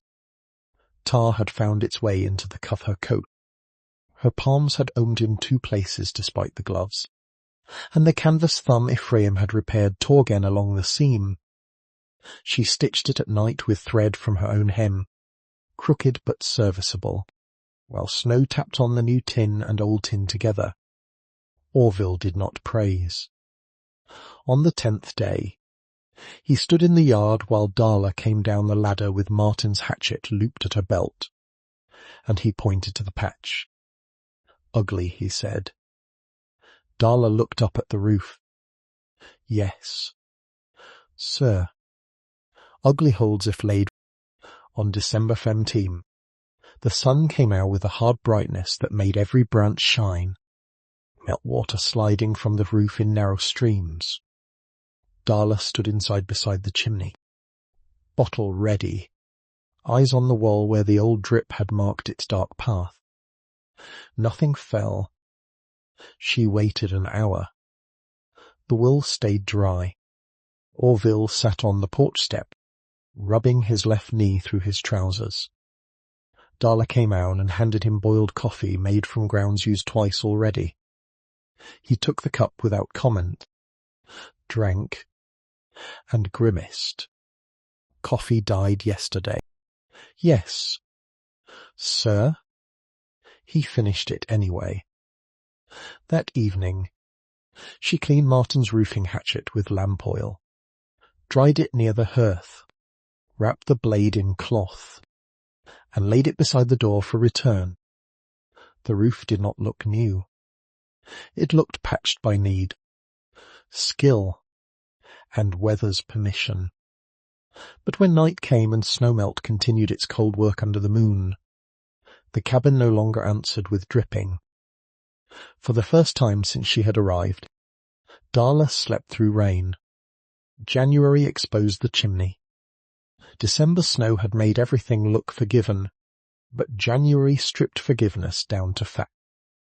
The cold sharpened, and with it came a grey daylight that showed every crack in mortar, every loose stone, every place where the chimney had endured heat, frost, and neglect longer than anyone had a right to expect. Near the top, 3 bricks at the narrow flue course had begun to spoil, their flaking off in thin red scale. Lower down, powdered mortar sifted from the joints whenever wind struck the stack hard. Darla learned the word spalling from Ephraim. He said it while rubbing one thumb over a broken brick she had carried in the hardware store wrapped in newspaper. "Water gets in," he said. "Freezes. Face pops." Same as pride under pressure. She had grown accustomed to his sentences ending in household theology. "What do I use?" "Not Portland straight." "Too hard. Old work needs something with give." He wrote the mix on the paper that had held the brick, 2 parts clean sand, 1 part hydraulic lime, 1/2 part fireclay for firebox joints. Enough water to make it hold on a trowel with slumping. For outer joints, more lime, less fireclay. Dampen old masonry first. Pack deep. Strike clean. Keep from freezing until set. Freezing how? Do not let it. That was not instruction enough. So he added burlap scraps, 2 empty feed sacks, and a warning to work small sections only when the day rose above 26 degrees. January did not grant many such days. For 3 weeks. The chimney ruled her life. She carried water from the creek in the galvanized bucket, breaking the thin ice at the edge with the hammer pull. She warmed the water near the fire because ice water made poor mortar and cruel work. Sand came from a washed bank downstream where gravel lay clean beneath bend. She sifted it through a piece of wire screen Ephraim had let her take from his scrap pile, shaking out pebbles, roots, and leaf bits until the sand fell soft into wooden box. The first morning she mixed too wet. The mortar slid from the trowel and sagged from the joint-like dough that had lost its will. She scraped it out, muttered nothing, and began again. The second batch held shape but crumbled when pressed. Too dry. By afternoon, with her knees numb and her sleeves stiff with grit, She found the middle, a mix that clung, accepted pressure, and smoothed beneath the edge of the trowel. Working on the lower firebox was almost pleasant compared to the outside stack. Inside, at least, the fire could be kept small beside her in an iron pan made from a cut-down coffee tin, enough to warm fingers between joints. She raked loose mortar with a nail and chisel, brushed dust away, misted stone with warm water, and pressed the lime fire clay mix deep in the gaps. The firebox stones were uneven, each one asking a different motion. Some joints were narrow as a knife back. Others had opened wide enough to accept the tip of her finger. She learned to pack from back to front. She learned that a pretty surface over an empty joint was a lie that smoke would punish. She learned to strike the joint with the rounded handle of a spoon when no proper jointer was at hand, leaving a shallow concave line that shed soot and looked intentional. Outside was harder. The ladder had to be set against frozen ground and lashed to a walnut trunk with rope. Orville came twice. Not to do the work, but to stand below with his hands in his pockets and call up corrections. Too much war. Darla looked down. You cannot see that. I can see you fussing. He was right. The cold made every movement slower. Her bare hands went numb every 15 minutes. Even less full gloves. She tried working with full gloves and dropped the trowel twice. So she returned to bare fingers for the exact tasks and kept a heated stone wrapped in cloth inside a bucket. She would pack 3 joints, climb down, hold the stone until feeling returned in painful sparks, then climb again. The spalled bricks near the top could not all be replaced. She had neither enough brick nor the skill to dismantle courses safely in winter. Eve found 6 salvaged firebricks from a demolished smokehouse, and Orville showed her how to remove the worst damaged pieces without loosening the sound around them. The old mortar had weakened to powder, which made the first removal easy and the second frightening. 1 brick came free too quickly, and Darla pressed her palm against the opening as though the whole chimney might inhale and collapse. Breathe, Orville called. She did. The new brick did not match. Its colour was too pale, its edges too sharp, but set in lime and struck clean. It entered the chimney's long history honestly enough. Darla did not try to make repair invisible. She had begun to distrust invisible repairs. At night, the smell of lime clung to her hands no matter how she washed them. The skin along her knuckles cracked. She rubbed them with little bacon grease given by the old storekeeper, who handed her a jelly jar and said only, for hinges or hands she used it for both. There were days the temperature never rose past 22 degrees, and she did not mix mortar. On those days she read, cleaned, carried wood, patched the back door with a board from the collapsed rope bed, and wrote down questions for Ephraim. Why does mortar powder near heat? How much clay is too much? Can a chimney draw too hard? What sound does loose stone make before it falls? Ephraim answered some. Orville answered others. The cabin answered the rest through failure. Draught and cold. On January 28, after 3 weeks of work measured in small batches, numb fingers, joints no wider than the edge of a spoon, Darla made the test fire. She waited until late afternoon, when the day had reached its highest temperature and the mortar had held through 2 nights under burlap. She opened the front door a hand's width for draught, cleared the firebox, and laid a small pyramid dried poplar twigs over newspaper. Beside her sat the bucket, full of creek water, in case pride moved faster than judgment. The match caught. Flame moved through the paper and into the twigs. Smoke lifted in a pale ribbon. It did not hesitate at the throat. It rose cleanly, drawn up with a steadiness she could see in the way the fire leaned. She added a split oak no thicker than her wrist. The flame darkened, strengthened, and continued to draw. Outside, she went into the yard and looked up.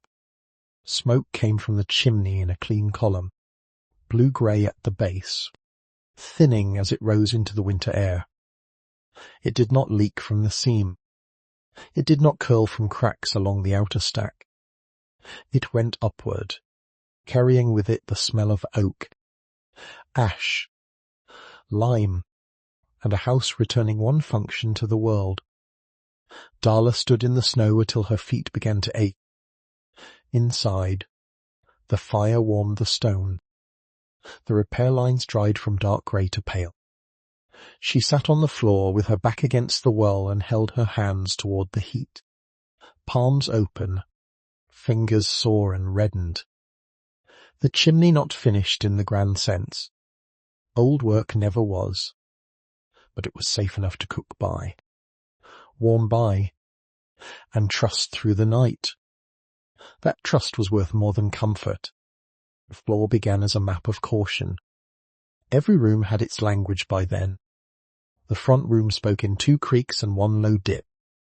The back room gave a dry snap near the work corner and a soft warning beside the bed frame. Darla had learned to cross without looking down, but the ease bothered her. A person should not become too skilled at walking around danger. Some dangers need repair more than accommodation. The planks were white pine, though age and soot had darkened them toward a grey-brown that held old spills, ash, and mouse travel in its grain. Hand-cut rose head-nails fixed them to joist beneath, their heads irregular, some proud of the surface, some sunk deep enough to gather dirt in little black moons. Ephraim told her not to sand until every nail had been set below the surface, or she would ruin the rental machine before it had ruined her arms. The Rambit sander cost $14 a day. Darla stared at the sign in Holcomb Hardway for a long time before agreeing. $14 was not a number to be treated lightly. Ephraim required a deposit, then waived half of it after pretending to read something in his ledger that was not there. "Bring it back before closing," he said. "Yes, sir," with the cord wrapped right. "Yes, sir. And do not make me regret being sentimental." "No, sir." He sold her 3 sanding discs, 80 grit, 1 20 grit, and 2 twin grit, 1 of each because she could afford no waste. He told her the 80 would open the surface. The 120 would take out the anger of the 80, and the 220 would quiet what remained. She wrote that down exactly. Before sanding, she spent 2 evenings setting nails. The roofing hatchet had gone back to Ephraim, so she used the claw hammer and a square nail as a punch, tapping each rose head gentle until it sat below the wood. Some refused. Some bent the punch. Some had to be pulled and replaced 8 penny nails driven slight beside the old hole. She saved every pulled nail in a jar, because waste had begun to feel like bad manners in a house where so much had been kept. On the morning of the rental, she swept 3 times, on both windows despite the cold, and tied a cloth over her nose and mouth. The sander was heavier than it looked. When she first switched it on, it jerked in her hands like an animal waking badly. The sound filled the cabin, loud enough to make the walls seem startled. Dust rose at once, pale and thick, carrying the smell of raw pine hidden under decades of use. Grit pass was labour. It took the surface down unevenly, revealing colour in patches, dark honey beneath the hearth path, paler gold near the walls, almost amber where a rug or bed had once protected the boards. Darla moved slowly, never lingering too long in one place, guiding the machine with both hands and the weight of her body rather than force. When her arms shook, she stopped, when dust clogged the disc. She cleaned it. When the cord caught on the hearthstone, she shut the machine off before moving it, remembering how quickly carelessness could become injury. This grit pass changed the room's mood. Scratches softened. The pine accepted light differently. Grain began to appear in long, patient lines, some straight as thread, some wandering around knots darkened by time. The floor no longer looked like something merely walked upon. It looked made. Chosen, laid by men who had knelt, measured, cut, and driven nails by the rhythm of their own breath. By the two-twee pass, Darla's shoulders had passed from pain into clean emptiness. The machine hummed rather than fought. The dust became finer, almost flour. It settled in her hair, along her eyelashes, inside the bend of her elbows. She worked until the last strip near the back doorway had been quieted, then switched off the sander and stood in the sudden absence of noise. The cabin seemed to ring. She returned the machine before closing. Cord wrapped right. Housing wiped clean. Ephraim inspected it with theatrical severity. You used it like you feared. I did.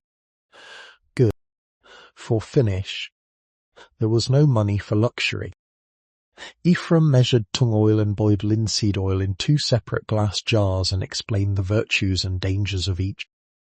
Tung oil hardened better against water if applied tin and allowed time. Linseed deepened colour but could turn gummy if pride laid it on heavy. Rag heat and burn if left crumpled. He said that twice. Then a 3rd time. Lay the rags flat outside or drown them in water, he said. Do not burn your house down trying to make the floor pretty. Yes, sir. Darla applied 3 coats. The first went on thirsty. She used a folded cloth and worked the oil in the pine with the grain. Hands moving slowly, knees aching against the boards. The wood darkened at once from raw gold to deep honey. Near the hearth, where feet had crossed for decades, it took on a colour almost like old. She wiped every board after application, removing what did not enter, because excess was generosity in finish work. It was trouble. 48 hours of cure meant 48 hours of arrange her life around wet floors. She slept in the back room after oiling the front, then reversed her for when the back was done. She walked only on narrow paper paths made from flattened sacks, lifting them and replacing them like stepping stones. She cooked carefully, kept ash covered, and apologized aloud once when she dropped a bean and had to retrieve it with the tip of a knife. The 2nd coat deepened the honey toward chestnut. The 3rd, laid tin and rubbed longer than the others, brought out red undertones near the knots. By lamplight, certain boards glowed almost mahogany, not polished in a rich person's way, but warmed from within. The rose-head nails remained visible, dark-lit stars set in pine. Nothing looked new. That was its grace. There was one bad morning. It came between the 2nd and 3rd coats, when sleet had fallen all night and the creek wore ice along its edges. Darla woke tired beyond usefulness. Not sleepy. Not lazy. Tired in the bone, in the hinge of the jaw, in the place behind the eyes where counting, planning, lifting, and enduring had gathered with asking permission. She spilled cornmeal, dropped the spoon, and sat on the floor staring at it for so long the fire sank to coals. Work waited everywhere. The floor needed rubbing. The window cloth had loosened. The back step had iced over. Her account at Holcomb's had grown. The letter on the mantel seemed to hold standards she could not meet before breakfast. So she did not work. She put on her coat and walked down past the creek to a marshy place where runoff gathered before joining the branch. Brown cattails stood broken at the top, ice laying clear shelves over dark water. She sat on a flat stone with her hands tucked with her arms and watched a great blue heron move along the far edge.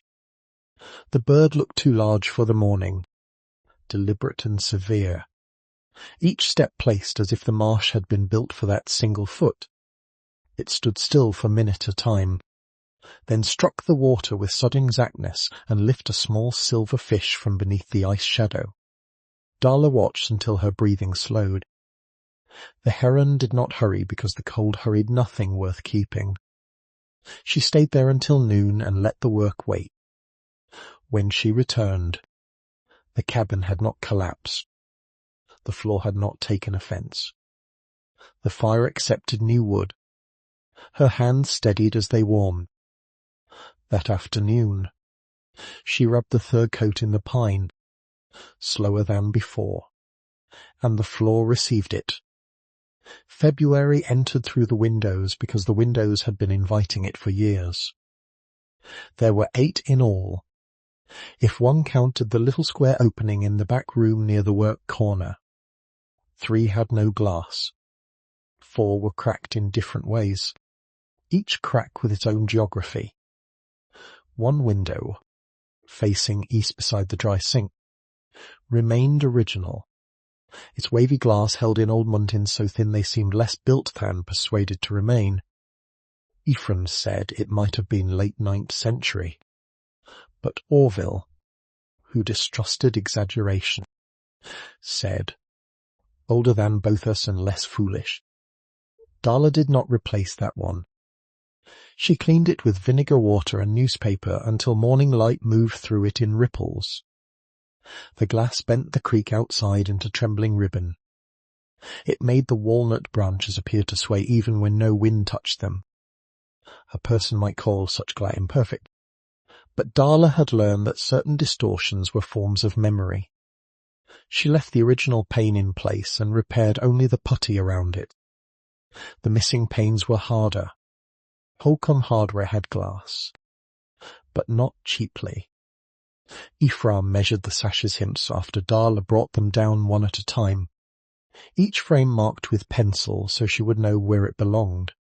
He cut replacement panes on the back counter, scoring each sheet with a glazier's wheel dipped in oil, then snapping the glass over a wooden edge with a sound so clean it made Darla flinch.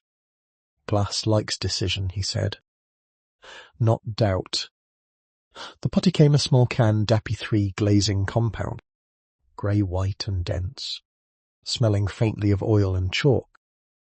Ephraim opened it with a screwdriver and made her press a thumb into the surface. Too cold. It fights. Warm it in your hands. Work it like dough. Bed the glass first. Points next. Face putty last. Knife angle steady. He sold her glazier's points by the dozen and loaned a putty knife worn thin at the edge. At the cabin, she set up a work table from the warped old table balanced over 2 crates. The first sash took most of a morning. She scraped out old putty with the chisel, careful around brittle wood, then brushed the rabbits clean. She warmed a lump of DAP 33 between her palms until it softened, rolled it into a rope, and pressed it in the bed where glass would sit. The pane lowered into place with a slight sigh. She pressed glazier's points with the putty knife, one on each side, then more where the pane needed persuasion. The face putty was an education in humility. Her first bevel looked like a child had frosted a cake during a wagon ride. She scraped it out and began again. The proper motion required pressure, angle, and mercy. Too little pressure left gaps. Too much pulled the putty away from the glass. A steady knife made a clean slope from wood to pane, shedding water out when rain came. That mattered more than prettiness. Though by the 4th window, the lines had begun to look respectable. The cracked panes she repaired only where repair made sense. 2 were replaced. One small crack near the upper corner was stabilized and left, because money had edges and the crack did not threaten weather. Another pane had failed so completely that when she removed the old putty, the glass fell apart in 3 pieces in her hands. She carried them to the pit by the creek and covered them with slate. The sash cords were another matter. 4 windows wait still hidden in the pockets, but the cords had rotted or been cut. When Darla first opened the side panel and found the iron counterweight, it startled her, hanging there in darkness like a patient heart. Ephraim sold her 1/4-inch cotton sash cord, explained that nylon lasted but did not belong, and cotton would move through the pulleys without the wrong slickness. Figure-8 knot, he said, demonstrated with thick fingers, big enough not to pull through, neat enough not to catch. Back at the cabin, she fed the cord over the pulley with wire, tied the figure 8 at the counterweight, and lowered it slowly into the pocket. The weight descended with a muted iron sound. Then she tied the other end into the sash groove and tested the lift. The first attempt stuck halfway. She removed it, planned a swollen edge with a borrowed block plane, rubbed the track with a candle end, and tried again. The sash rose. Not easily. Not like a new window, a new house. It rose with the dignified reluctance of old wood accepting movement after a long stillness. Darla lifted it, lowered it, then lifted it again, just because she could. By the end of February's second week, the cabin changed in ways more profound than sight. Wind no longer entered as it pleased. Light became something framed, not merely admitted through damage. The front room held afternoon sun in rectangles across the newly oiled floor. The back room took morning through the wavy glass and laid it over the dry sink, the wall pegs, and the marks of old initials cut into wood. The last window was the one nearest the hearth. Its sash had swollen worse, and the lower rail had begun to soften where rain once came through the missing pane. Darla waited until a dry day, then took it down and worked slowly, scraping, sanding by hand, setting glass, warming putty, pressing points, drawing the knife in one continuous bevel. Outside, February had begun loosening its grip. Snow remained in shaded patches, but the creek had grown louder under thin ice, and the walnut trees showed tiny signs at their branch tip. Not leaves yet, only the first private decision toward spring. As she set the repaired sash back in the frame, a chickadee landed on the walnut branch outside. It was a small bird, round against the cold, with black cap and white cheek bright as if painted by a careful brush. It turned its head once, looking through the new glass at Darla inside the cabin, for a few seconds. Neither moved. The bird's feet held the branch. Darla's hands held the sash. Then the chickadee gave one quick note and flew. Darla fastened the latch.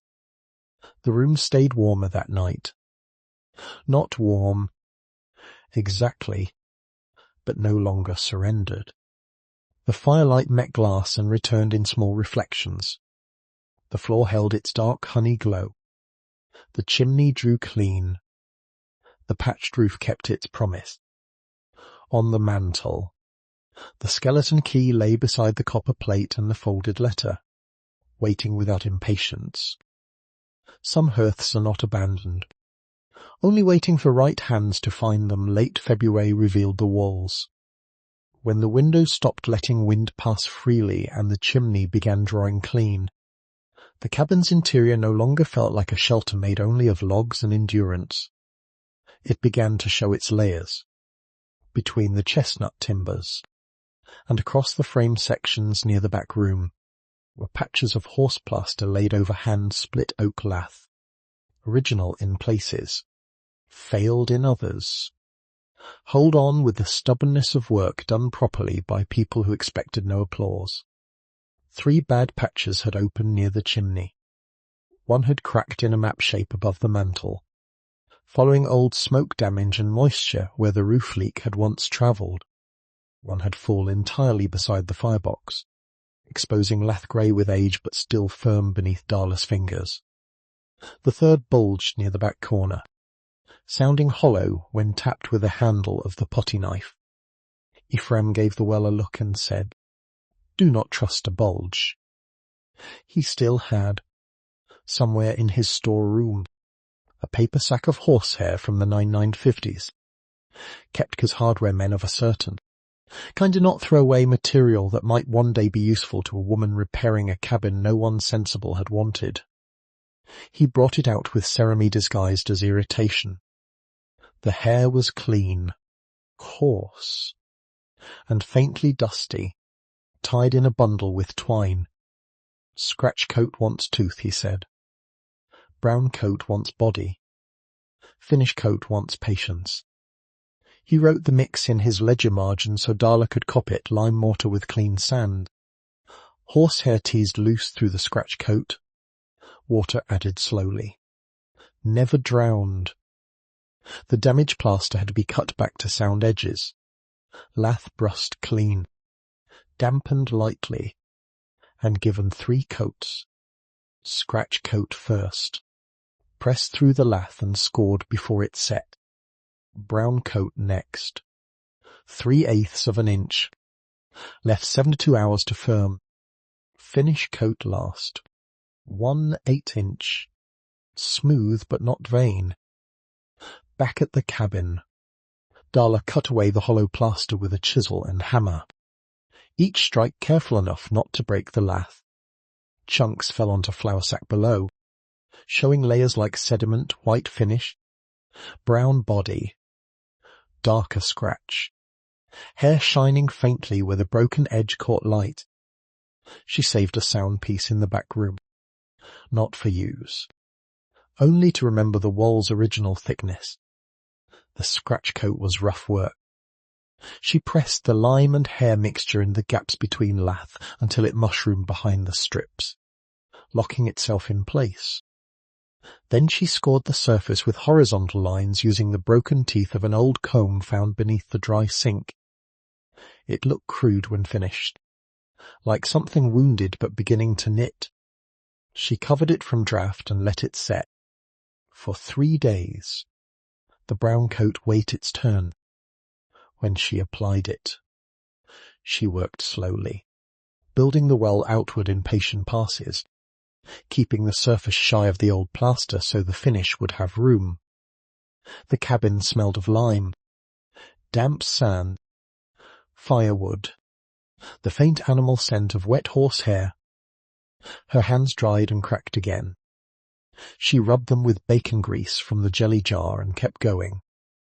The finish coat required a different kind of strength. It could not be hurried or bullied. She laid it thin, feathered it in the old edges, and smoothed with a trowel Ephraim had sharpened on one side for cleaner work. The new plaster did not match perfectly. It was paler, less smoke-coloured, and its surface held the small irregularities of a learner's hand. But it belonged. It covered without pretending.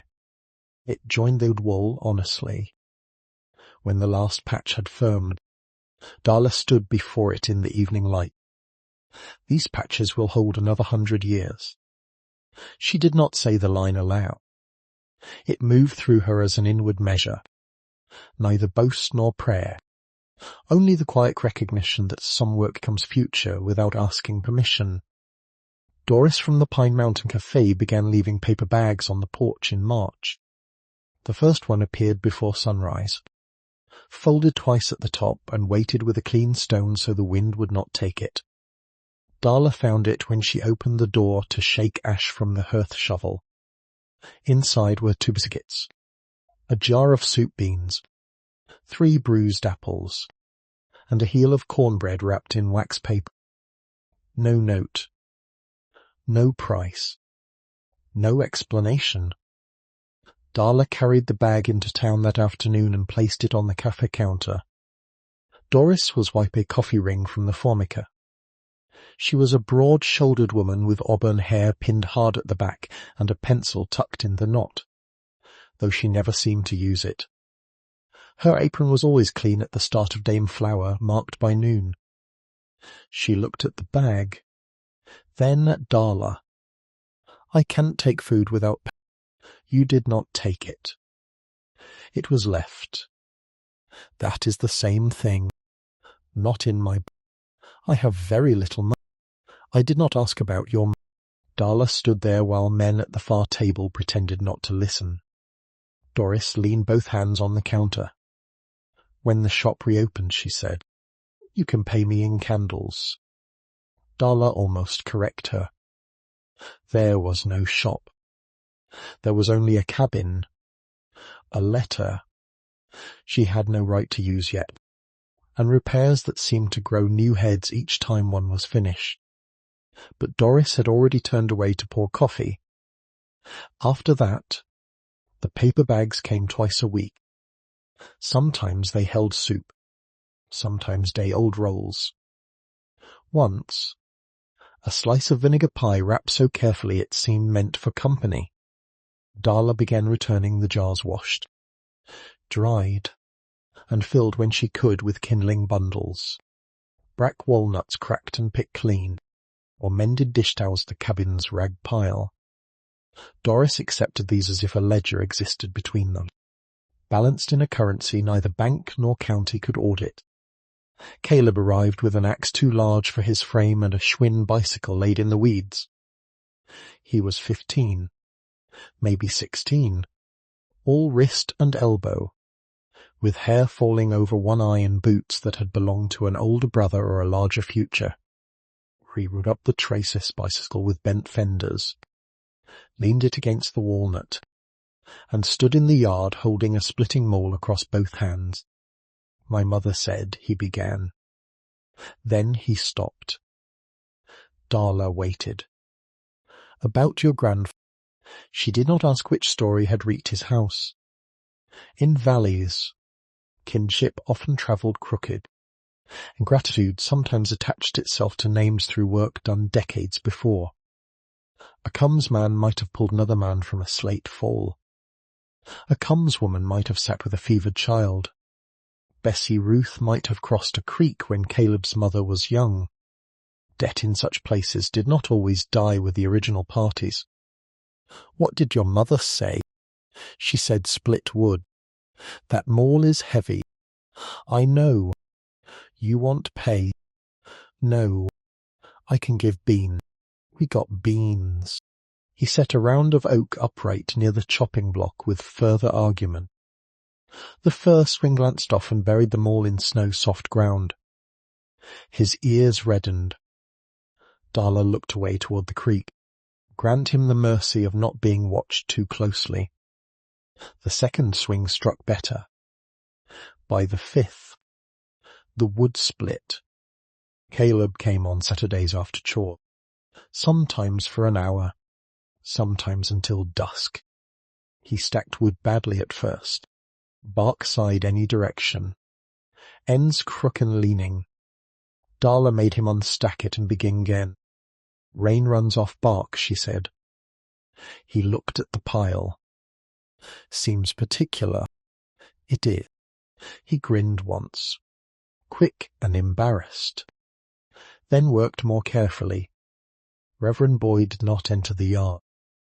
Walked past every morning except Sunday, when he passed twice. Once early toward the church, and once later back toward wherever married preachers eat their dinner. He was a spareman of brack coat polished at the elbows. With a hat he tipped to Darla whether she stood by the porch or only moved behind the window.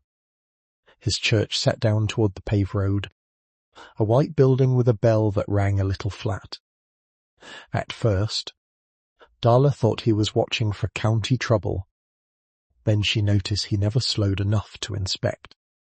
He simply walked, tipped his hat, and sometimes spoke 4 words without stopping.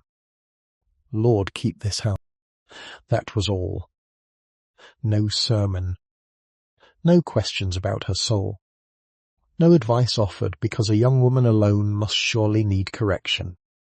4 words placed in the air each morning like a nail driven straight. One day, after heavy rain, he paused long enough to lift a fallen branch from the trace and set it aside. Another morning, he left a folded newspaper on the porch, weighed with the same kind of stone Doris used. It held local notices, an advertisement for nursing class in Hazard, an article about a rural clinic needing clerical help 3 days a week. Darla read that advertisement until the paper softened in her hands. By spring, the cabin had become less isolated without coming public. Doris fed without fuss. Caleb split wood until his shoulders began to widen under his jacket. Reverend Boyd prayed in passing and kept walking. Ephraim extended with warnings. Orville appeared when a ladder was involved. And Mrs. Field still held the county's copy of the deed in a drawer Darla imagined smelling of carbon paper and old authority. None of them called it rescue. That was why it held. The cellar waited until February 1 because Darla had been afraid of it. Not afraid in the childish sense, not of ghosts or shadows, but of discovering one more expense beneath the house, one more rot, one more failure with teeth. The cellar door lay outside at the back, flat against the ground beneath a mat of leaves and old snow. She had cleared around it twice without lifting it. Each time, some other task became urgent enough to justify delay.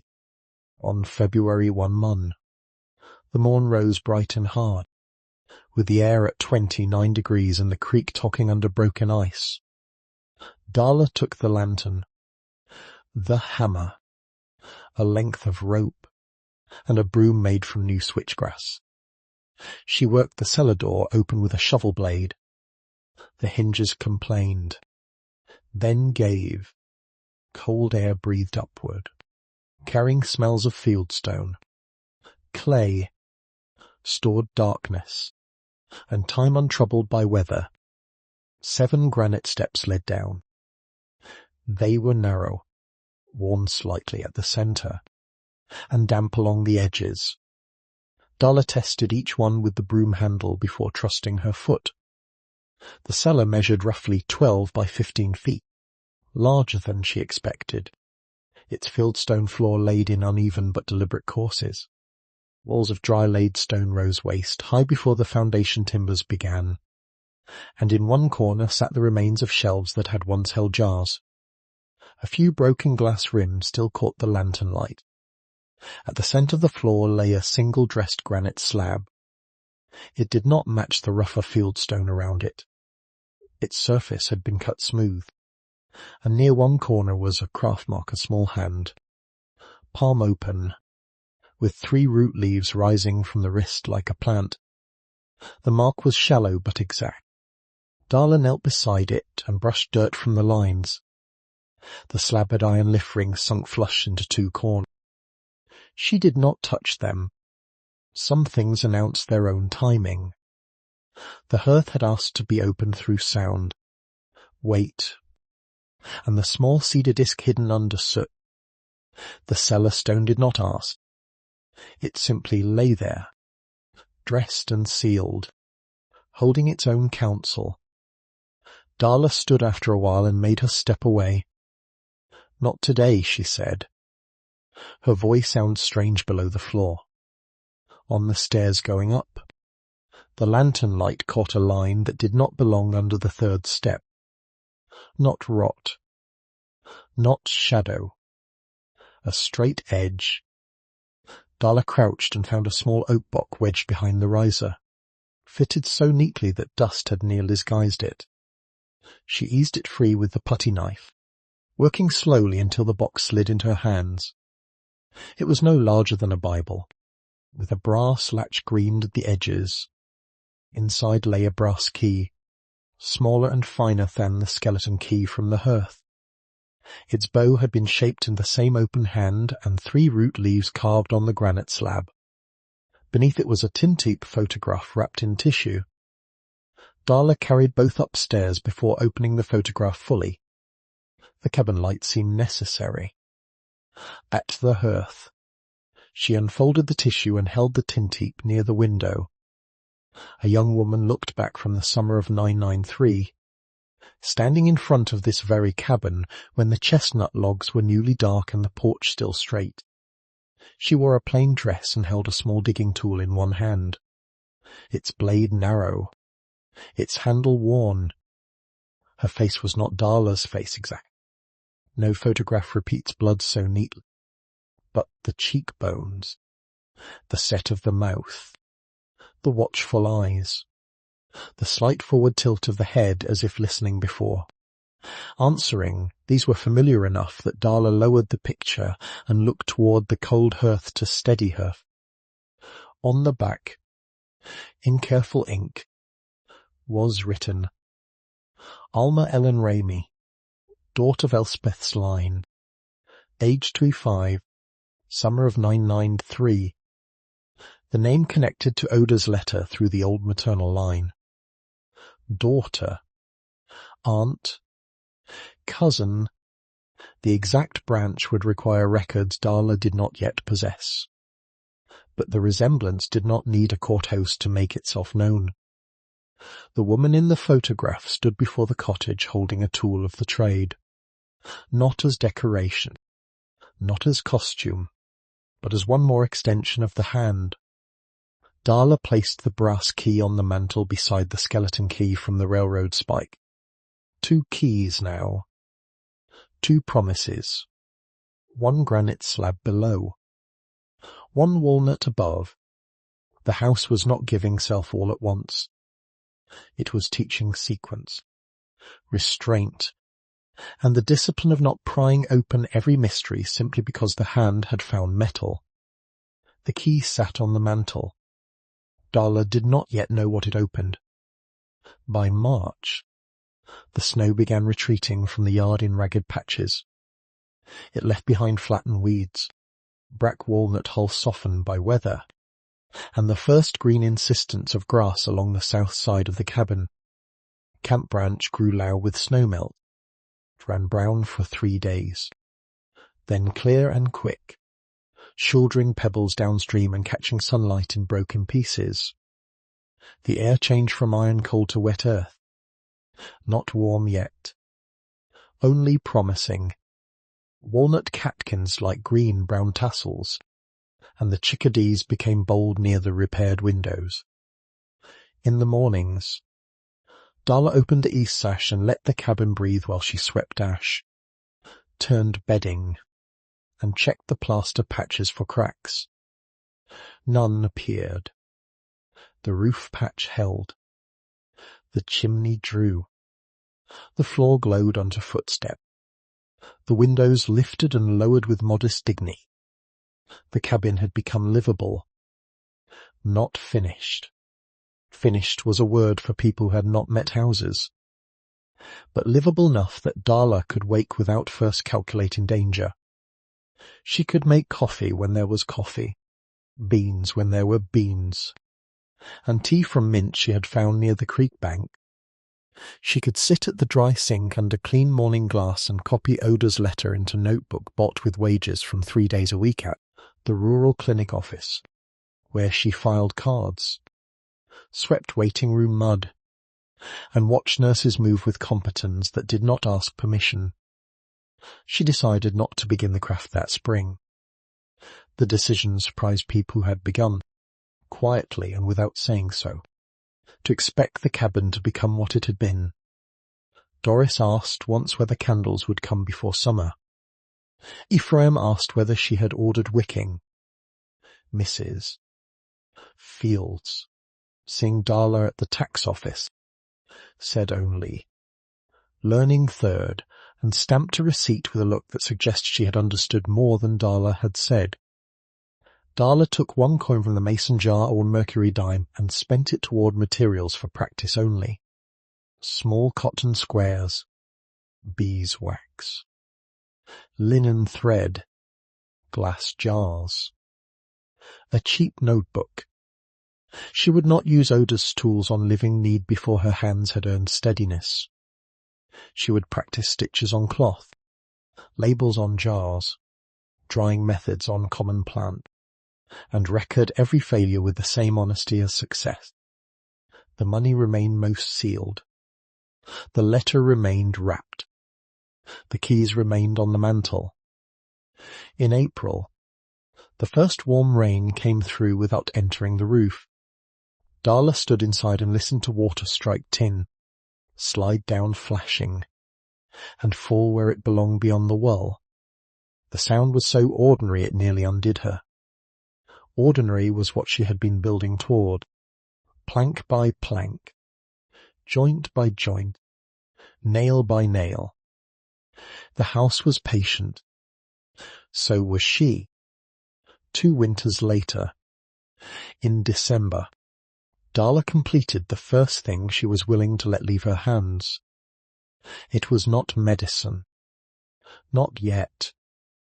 It was not a midwife service, nor anything that could be mistaken for a claim she had not earned. It was a beeswax candle, poured in 3 slow layers into small straight-sided mould, with cotton wick scented by a pencil laid across the top and trimmed to a 1/4 inch after cooling. She had made many before it. Some tunnelled badly. Some leaned at the wick. Some cracked because she poured too hot. And some held bubbles because she hurried when the cabin was cold. This one burned clean. She tested it for 1 hour on a saucer beside the hearth, then another hour the next morning. The flame stood steady, neither drowning nor smoking. The wax gave a faint honey scent without perfume. Its sides warmed evenly. When she pinched it out, the wick bent but did not break. Darla wrote the batch number in her notebook, the temperature, the weather, the source of wax, the wick size, and the burn result. Only then did she wrap it in brown paper and tie it with cotton thread. The first complete candle went to Doris. The cafe owner accepted it with the solemnity of a courthouse oath and set it on the shelf above the pie case, where men with coffee cups could see it and pretend they were not interested. On the paper label, Darla had written only Camp Branchwees. Hand poured. Burn within sight. No grand opening followed. The restored interior had settled into youthfulness. The front room held the hearth, now clean and safe, the old table plan level and rubbed with oil, 2 chairs repaired from 3 broken ones, and shelves built from salvaged boards. The floor's dark honey colour had deepened under winter fires and careful sweeping. The plaster patches had faded closer to the older wool. The windows held weather outside and light inside. In the back room, the dry sink served as a workbench, scrubbed and lined with clean cloth. Peg's Wanty now carried bundles of dried yarrow and lavender, all labelled with dates and places gathered. The leather midwife's roll remained wrapped and high on a shelf. Darla took it down only to inspect. Clean, and remember what not to rush. The brass key stayed on the mantel through those 2 winters until the morning she'd have stood the walnut. It happened after a hard freeze followed by a thaw, when bark along the lightning scar loosened enough to show a line almost too straight to be natural. Darla had gone out to collect kindling and noticed water beading differently on a narrow brass edge set into the trunk, hidden where the horseshoe marker curved above it. She fetched a brush, cleared moss and dirt, and found a small brass plate fitted flush in the scarred wood. The plate bore the same open hand and 3 root leaves carved on the cellar slab and shaped in the brass key's bow. Her fingers went cold, though the morning had turned mild. She brought the key from the mantel and stood beneath the walnut with both feet planted in wet leaves. The key entered reluctantly, as if wood and metal had grown used to secrecy. She did not force it. She worked it slowly, back and forth, until the lock gave with a small inward click. A section of the brass plate loosened. Behind it was a cavity lined not with slate this time, but with cedar boards fitted in the living scar long ago, before the tree had grown around the hiding place. Lay a folded Fort 8-star flag wrapped in oilcloth, a note tied with blue thread, and a small pack of letters brittle at the edges. Darla carried them inside before unwrapping. The flag was small, perhaps a burial flag folded tight in regulation by hands that knew grief more than rule. The stars date it to a country before Alaska and Hawaii entered the count. The note was written in a hand different from Oda's, older in style, with ink faded almost brown. To the daughter who keeps the hearth. This flag was given for Ezra Thomas Sizemore, returned from the war in 1988 but never returned whole.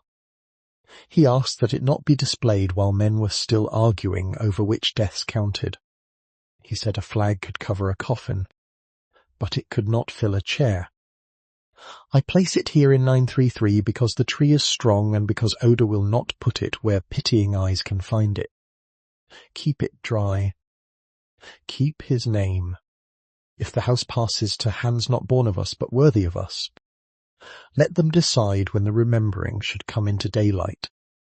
Oda Ellen Sizemore, Camp Branch, November 1 Mon, 9933. Darla read the signature 3 times. Oda Ellen, the young woman in the tintype, the face like hers and not hers, the daughter of a line that had crossed mountains with quilts, kettles, roots, and exact hands. The note did not solve every branch of blood. It did not need to. It placed a woman in the house, in the family of work, in the keeping of a flag that had once covered a man who came home but did not return whole. The letter and the packet were from Ezra, written in 9988 from a military hospital in Virginia after the Great War had ended but before his lungs had surrendered. Darla read only one that day. The rest she wrapped again. There was a limit to how much sorrow a mourning could honour well. On November Amon the following year, she carried the 998 medal and Ezra's name to Green Acres Cemetery near Whitesburg, where veterans' graves wore small flags in stiff row. Reverend Boyd walked with her but said nothing unless asked. Mrs. Fields had found the burial record after 3 afternoons of searching ledgers with more dust than mercy. Ezra's stone was plain, tilted slightly, the inscription softened by weather. Darla cleaned it with water and a brush. No wire. No acid. No harshness. She laid the medal at the base only long enough to speak the name aloud, then wrapped it again and took it home. It did not belong to the cemetery. It belonged with the letter, the flag, the tools, and the hearth that had kept it when people could not keep speaking. The money from the mason jar had changed hands only in small, necessary ways.